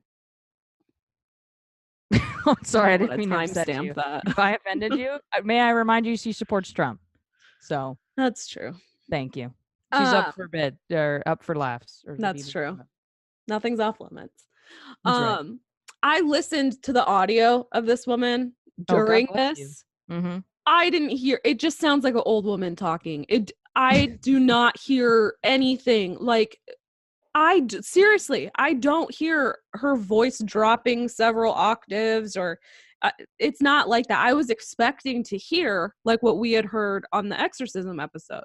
Guttural, that real demonic sounding voice. It's not that at all. It's like your grandma talking. And she starts to say that she's talking. My grandma talking can be very terrifying. That's true. Thank you. She says that she's talking with an Indian chief who's been buried on that land. Native American. No, I'm saying, I'm quoting. And I'm fixing her quote. Oh, okay. I didn't know if you thought that I was saying that. I'm checking both of your privileges. Oh my God. Her for saying it and you for reading it. Microaggression. She says that the Indian chief that was buried here is driving people to do these things because he wants them off of his land. Which I would say this is kind of like the go-to for any American paranormal event. Even Stephen King used to use this trope a lot in books and movies, is the ancient Native American burial ground being haunted and driving people. You know what I mean? It's that like old stereotype bullshit. It is bullshit. We're all on their land. Right. So this is what Professor Doctor says is happening in this house. Excuse me, it's Dr. Professor. That's their story. That's what he thinks is going on here. And he's sticking to that story. Well, he's a Dr. Professor. Right. I mean, you can't really fucking, how are you going to argue that? Seriously, is he a doctor or a professor? He's both. He's a professor of a doctor. He's Dr. Professor Hans Holder. He sounds like a fucking Bond villain. Sounds ridiculous. Dr. Professor Hans Holden. Oh, God. September 13th, 1977. The book comes out. It's called The Amityville Horror, A True Story. And it's by a man named Jay Anson, who worked alongside George and Kathy Lutz to like get their whole story and put it into book form. It comes out and it's a fucking instant bestseller. It sells out. It's like captivating millions. You know what I mean? Like it's millions of gullible people. Yeah, it's a huge sensation. You have to remember, so this book comes out in 1977. The Exorcist book and movie came out in 1973 and 1974. So there was already a longing and a hunger for these types of stories. This was really a climate in which Amityville could breed. You know what I mean? Yeah. people are now saying that if you go to the house and you look at the windows, there's these two cool small windows at the top of the house. I'll post pictures of all this on the Instagram. They were saying that, if you went to the house, it would you could see eyes looking out at you from the house, but it was a vacant house, so all these rumors start going. It's just a big fucking frenzy. And because this is worldwide bestseller, it's getting a lot of attention from people, not just in Long Island. People are so annoying. 1979, the movie comes out. Now, this obviously isn't the Ryan Reynolds movie. This is the first Amityville horror movie. And I didn't write down who was in it because I don't care. Oh, good. So the movie comes out and the Lutzes are all over the media again. Yeah. And fucking all hell is breaking loose in Amityville. People from all over the world are coming to see this house. One neighbor is quoted on the documentary saying, "We were plagued by tourists, not demons. It was like it was a religion." So they had nuns from Sweden coming down and praying at the house. Oh, come on. People were running up to the house and trying to break off pieces of the siding. They were ripping up clumps, like handfuls of the grass to take with them. Things like that. Like, it was just a fucking frenzy. And everyone in the neighborhood was so pissed. Like, I bet. I'd be they pissed. were sick of it. Like, yeah, the people of Amityville are not fucking happy. And the amount of people starting to suspect a hoax is growing. Yeah, because we're sick of all this bullshit. Right. So two guys get together. One's name is Peter Jordan. He is a parapsychologist. He's pretty cool. Because he goes into... Please tell me what that is.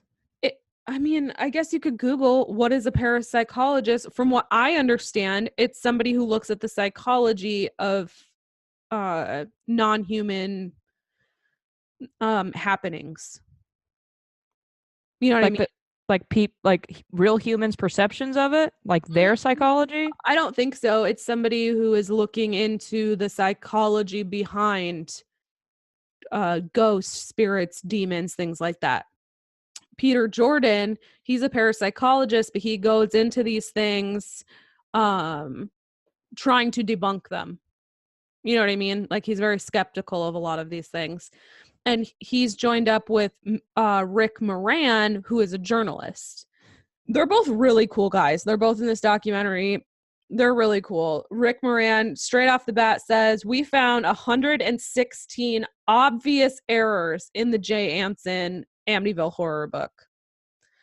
And then they kind of break down what some of those errors or inconsistencies were. So the original article that came out about the Lutzes was in a magazine called Good Housekeeping. Do you remember that magazine? Yeah, my favorite non-pornographic magazine to masturbate to. Right. So Good Housekeeping was the first magazine to publish an article about the Lutzes right after they moved out of the house. Or I think maybe it was right when they moved in the house, because it was like, it had been like, this murder had just happened there. Good Housekeeping is like, I don't know. I don't fucking know. But in that article, basically all they tell Good Housekeeping is like, they're hearing strange noises. There's some bumps in the night, but very like low level, what would be considered low level psychic phenomenon. Okay. Low level. Okay. By the time the book comes out, you have Jody the Demon Pig. You have green slime oozing from the walls. You have possession and moving of objects and levitation and things like that, right? Mm-hmm. So they're like, okay. Yeah. They first dive into this Jody the Demon Pig thing, right?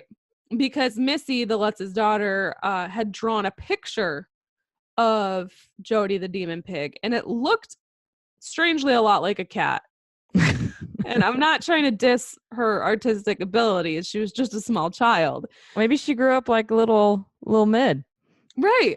calling a dog a pig. Right. Calling a cat a pig. Well, it's funny you should say that because the neighbors have a cat that they call the pig.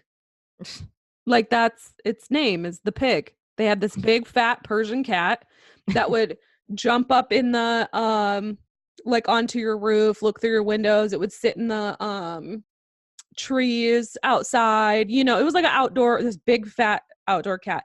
And even Ronnie DeFeo Jr. would call this cat the pig. That's what everybody called it. It was just this big fat cat that would just hang out by everyone's house and look in their windows and shit. So when Missy's talking about the pig looking through, you know, she's seeing these glowing eyes in her window, she very well could have been seeing that. Yeah. You know, but it was just this big fat pig of a cat. So we didn't debunk the murder. We just debunked the cat pig conspiracy. Right.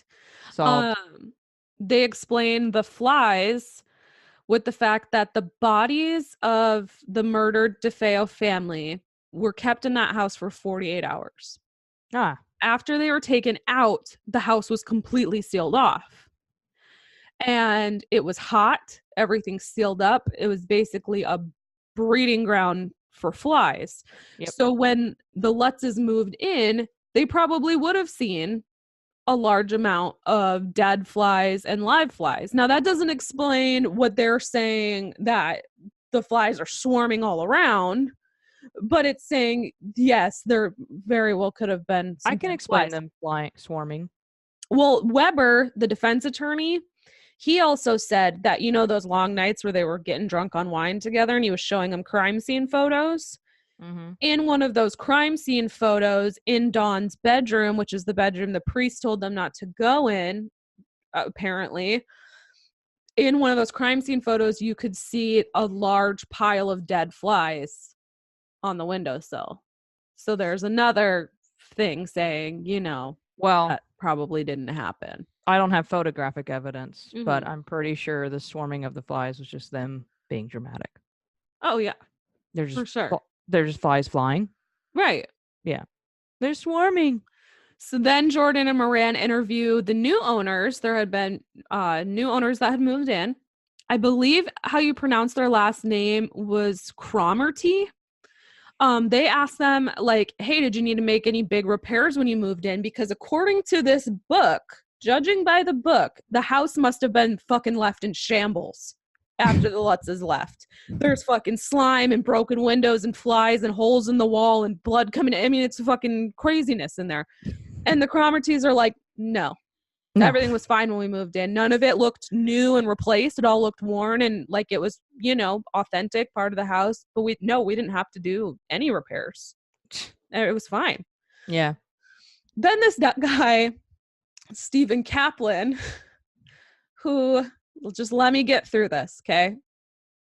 Got it. He is a noted paranormal investigator and vampirologist and founder and director of the Vampire Research Center and the Parapsychology Institute of America. Now, he must have died before 2005 in this documentary because he's not in it. It's just his wife is like telling all of his accounts in the documentary. So he must have passed away. But he did a debate against George Lutz because even the vampirologist thought this was bullshit. Oh, come on. So he debates George Lutz. In the book, George Lutz had stated that there was this window in one bedroom that would like fly open and slam shut just randomly, right? And that one time his young son was looking up the window and the window slammed onto his hand. And it was with such force that it like trapped his hand in between, you know, the window and the window pane and the windowsill. And they couldn't get his hand out. Finally gets his hand out, and it had caused enough damage to his son's hand that he had to take him to Brunswick Hospital and have his hand treated. So Kaplan, the vampirologist, is like, cool, we can get a subpoena for those records from Brunswick Hospital. You can show it to us, prove that this happened to your son, and we'll move forward. I'll drop it. George Lutz immediately starts backpedaling. Basically, if you tried to pin George down on a certain story he was telling, the story would just change. He was like, oh, well, no, actually, I didn't take him to the hospital. We just bandaged it at home and took care of it at home. Mm-hmm. So like any push, he would just change the story. We're really just going to continue on as if we give any weight to the term vampireologist.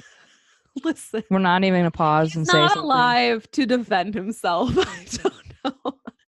I don't know what to say about it. Vampirologist. I mean, that could just be somebody who studies the historical records of vampire mythology, right? You just put words together. That's all you just did. No, right? I mean, a vampireologist. I guess I will tell you, you're the best devil's advocate ever.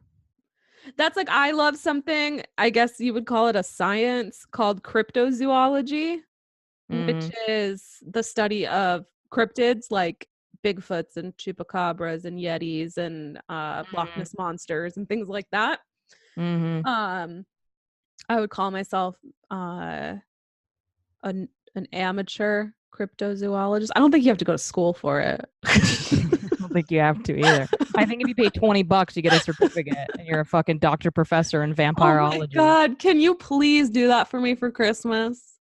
You buy you some certificate? Yes. Yeah, so I can be an official cryptozoologist, vampirologist, doctor. Absolutely. Doctor, professor of vampirology and cryptozoology. Sarah Austin. Listen, I am going to put Dr. Professor when I put your name in. Don't think twice. And I looked up parapsychologist or whatever you're trying to pass. All right. In it, here's, do you want the layman's term or the official term? Because I'm going to tell you what, it's pretty funny.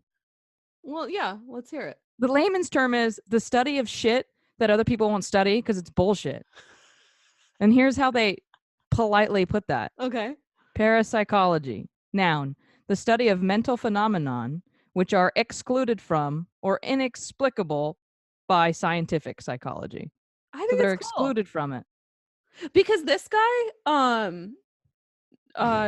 oh God, Peter Jordan. Paranormal and psychic phenomenon, including telepathy, precognition, clairvoyance, psychokinesis, near-death experiences, synchronicity, reincarnation.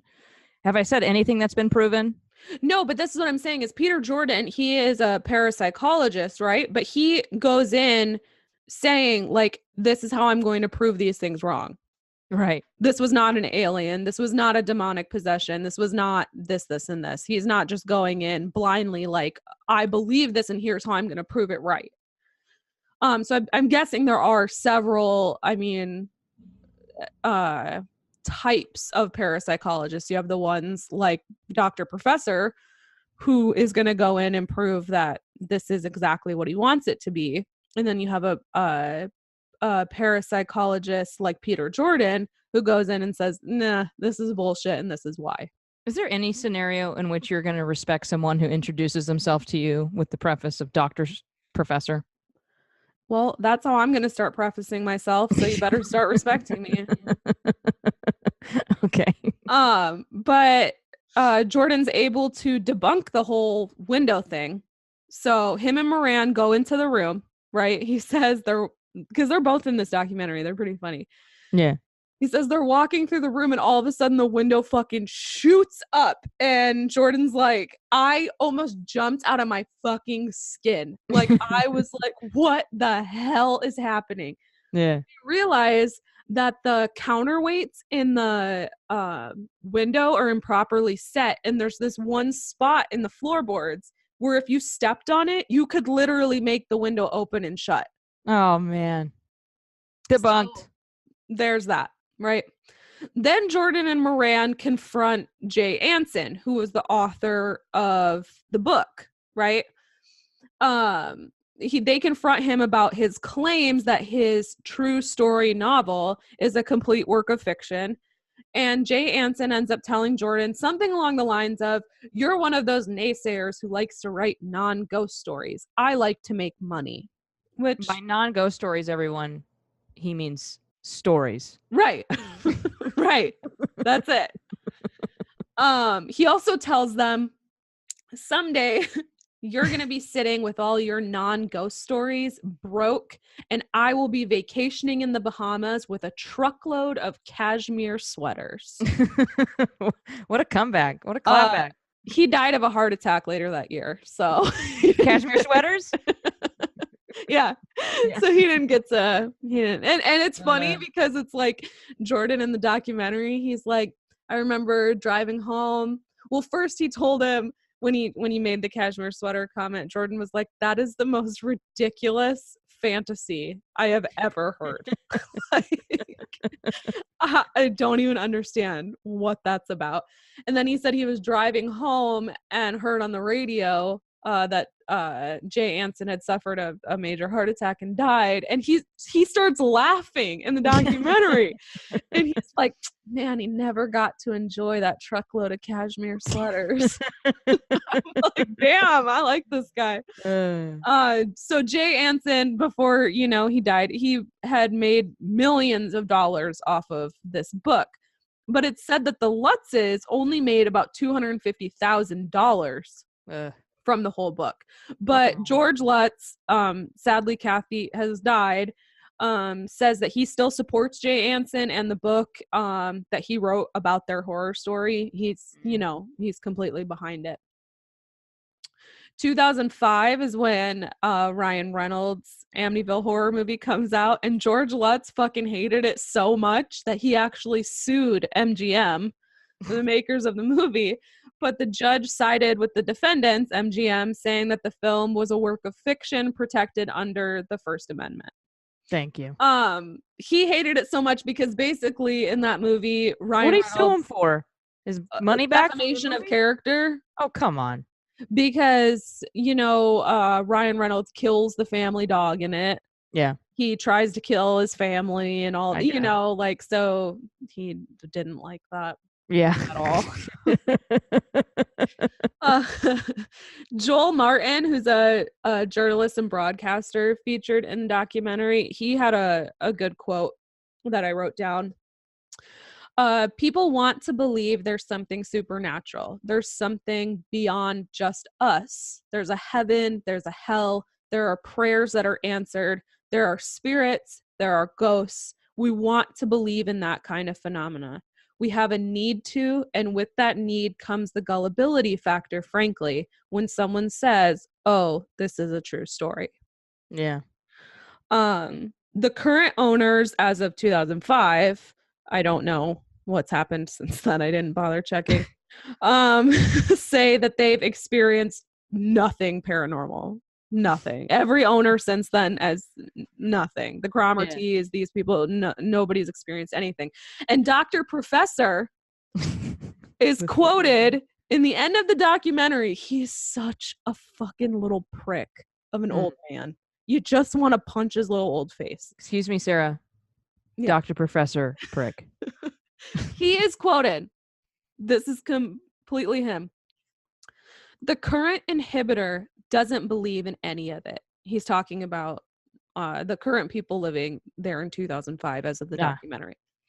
The current inhibitor doesn't believe in any of it. Belief or disbelief has nothing to do whatsoever with what happens. I wish him well. I hope that spontaneous fire will not disturb his sleep or whatever else he does. And I wait for the headlines if and when they occur. What a fucking dick, right? His sleep or whatever else he does. I hope that spontaneous fires will not disturb his sleep. I know. What a fucking weird, like. I could have told you that at Dr. Professor. He's really like an evil, like Inspector Gadget villain. He's Dr. Professor Evil. Yes.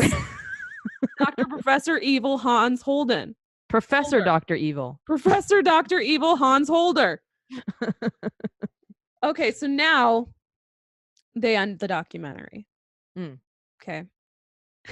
And over the ending credits, and I can't figure out if this is the most perfect thing I've ever heard or the most distasteful thing I've ever heard in my life. Wait. And I wish I could play it for you, but I can't because we will be copyrighted right off the air. Okay. The ending credits rolling. Okay. Eminem's 2000 song, Mentally Ill from Amityville, starts playing over the fucking credits of this movie. Oh, man. Which I will remind you of the lyrics right now. Go ahead. But I will not rap them for you. Aw. Mentally ill from Amityville. Accidentally kill your family still. Thinking he won't? God damn it, he will. He's mentally ill from Amityville.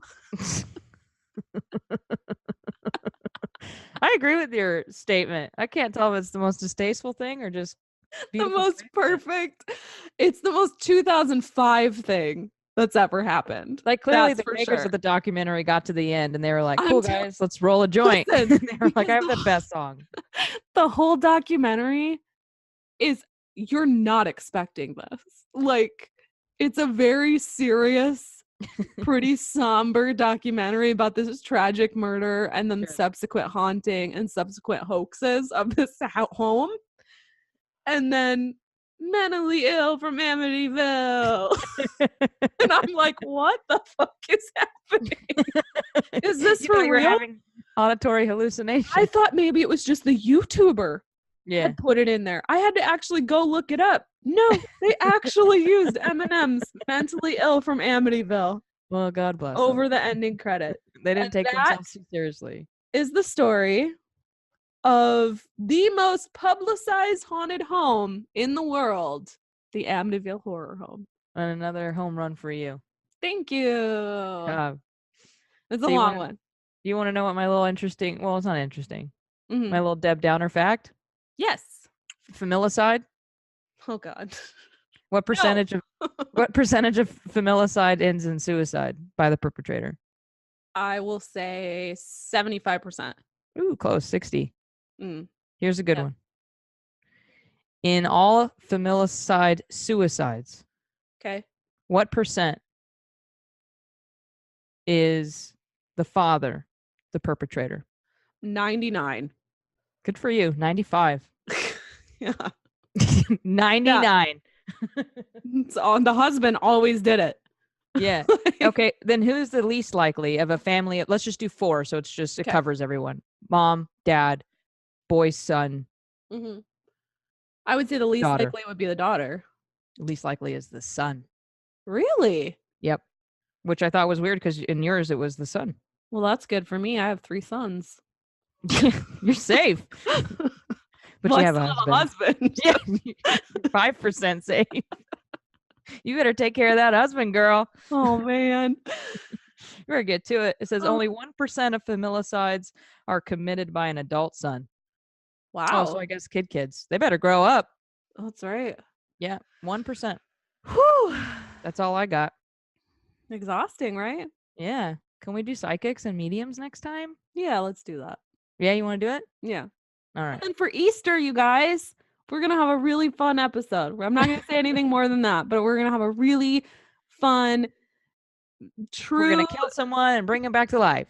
True on brand, this podcast sounds exhausting Easter episode for you. It'll come out the day after Easter. We won't worry. And we won't ruin your Easter. Well, we're in your Easter Monday. Yeah. Yeah. We'll let you guys all go to church like you do once a year. That's right. Feel good about yourselves, and then you can sneak back to your little reality. Yes. There we go. Well, I can't wait. What'd you think about my story? It was good. It was good. I still can't explain what exactly happened in the DeFeo home the night they all died. I know that Ronnie Jr. had something to do with it. I think obviously probably had the most to do with it. But again, there's those couple things. The fact that nobody got up, that nobody heard the gunshots in the neighborhood, the DEA agent thing. I mean, there's a lot of mystery still wrapped up. Agreed. In that 1974. I was most interested that one of the theories about explaining them all staying in bed wasn't brought up. And I thought it would be the most likely one, which was, I'm not saying it was aliens, but it was aliens. Ooh. Just kidding. Yeah, you eat that one right up. Where's our X-Files episode? Amityville? No, a lot of it just got brought back to once all the demonic bullshit started coming out after the murders, then people attributed the fact that they weren't getting out of their beds due to some sort of demonic presence. No. Yeah, but that's the closest to aliens that it got. Yeah. I'm sure if it happened today, aliens would be second or third conspiracy on there. There really was a second person or he forced it. Yeah. Mm-hmm. Or second person and a third alien and a fourth Dr. Professor. Who knows? Vampireologist. I think happened is that DeFeo was fucked up on acid. He and his sister had agreed to murder their father. He did see a hooded figure come in and hand him the gun, but it was just his sister. Right. She kept the kids quiet. He killed the parents and then was just so fucked up he killed everybody. I think she wanted to die after that. That is a theory as well. That she went to the bed after everything, after he killed the siblings and the mom, and was like, I can't fucking do this. Yeah. Just kill me. Yeah. And because she had the most damage done. Without getting too graphic, like to her head. What's more graphic than that? Everyone else was shot like in the back. No, I'm saying never mind. Oh, like you tried to spare us all without getting too graphic. I mean, it's like her fucking face was blown off. Like, that's what I was trying to avoid. Oh, okay. Well, I beat it out of you. Your fucking face was gone. Okay. God damn. You guys can follow us now. We're up to 65 likes. Hey. Or actually, we're up to 67 or 8. I just was looking. But we're not going to focus on numbers. We're just. No, I'm just saying it's exciting that there's these are organic listeners who I saw never heard of us. I saw one listener from Australia. I think it was on Anchor. We had a listener in Australia. So I thought that was pretty cool. All right. But yeah, you can listen to us on Facebook, YouTube, TPSE Podcasts. Go to Instagram, TPSE Podcast, and I post reference pictures for all of our episodes. So for this one, you'll get to see the Amityville Horror House. You get to see Ronnie DeFeo Jr. You'll get to see the little creepy boy in the corner. You'll get to with glasses. Ed and Lorraine Warren. Do we get to see Dr. Professor? Yes or no? Hell yes. I'm going to post Dr. Professor. You can get us on Podbean. You can get us on fucking iTunes now. Can we, what's it called when you take doctor and make it DR period? What's that called? An abbreviation? Can we abbreviate doctor and abbreviate professor and then follow it with prick? Yeah. Or evil? Doctor? Dr. Evil? Yes. Professor Prick. Dr. Evil. Dr. Evil Prick. That'll be the Instagram for him. Fuck him. Get us podcast player. That's what I use. iTunes. That's what I just said. We're on iTunes now. It's so exciting. We have a couple reviews and stuff on there already. I think iTunes is the only one that you can go rate and review. I don't know. You guys are awesome. Love you. Someone we know? Yes. Oh. Why do you make me say this? So what? I'm not ashamed. But yeah, and then if you're interested in other places you can find us, go to our Facebook. We try and update that as much as we can. We're still working on getting on Spotify, Stitcher, and SoundCloud. You can email us at thispodcastsoundsexhausting@gmail.com or just talk to us on our Facebook or Instagram. And that was fun. Yeah, I like that one. It was good. Wasn't super heavy. No. You don't seem exhausted. I mean, just the perpetual exhaustion that I'm in, but that's that's right. My perpetual state of exhaustion. Yeah. Yeah. That's all. That could have been a cool podcast name. Yeah. My perpetual. We've already branded this. I own the domain. Yeah. Well, I mean, you live it, so fuck it. We don't need the name. That's right. Thanks for listening, guys. Tune into the next one. We'll see you on the next one. Yeah. Bye. Bye.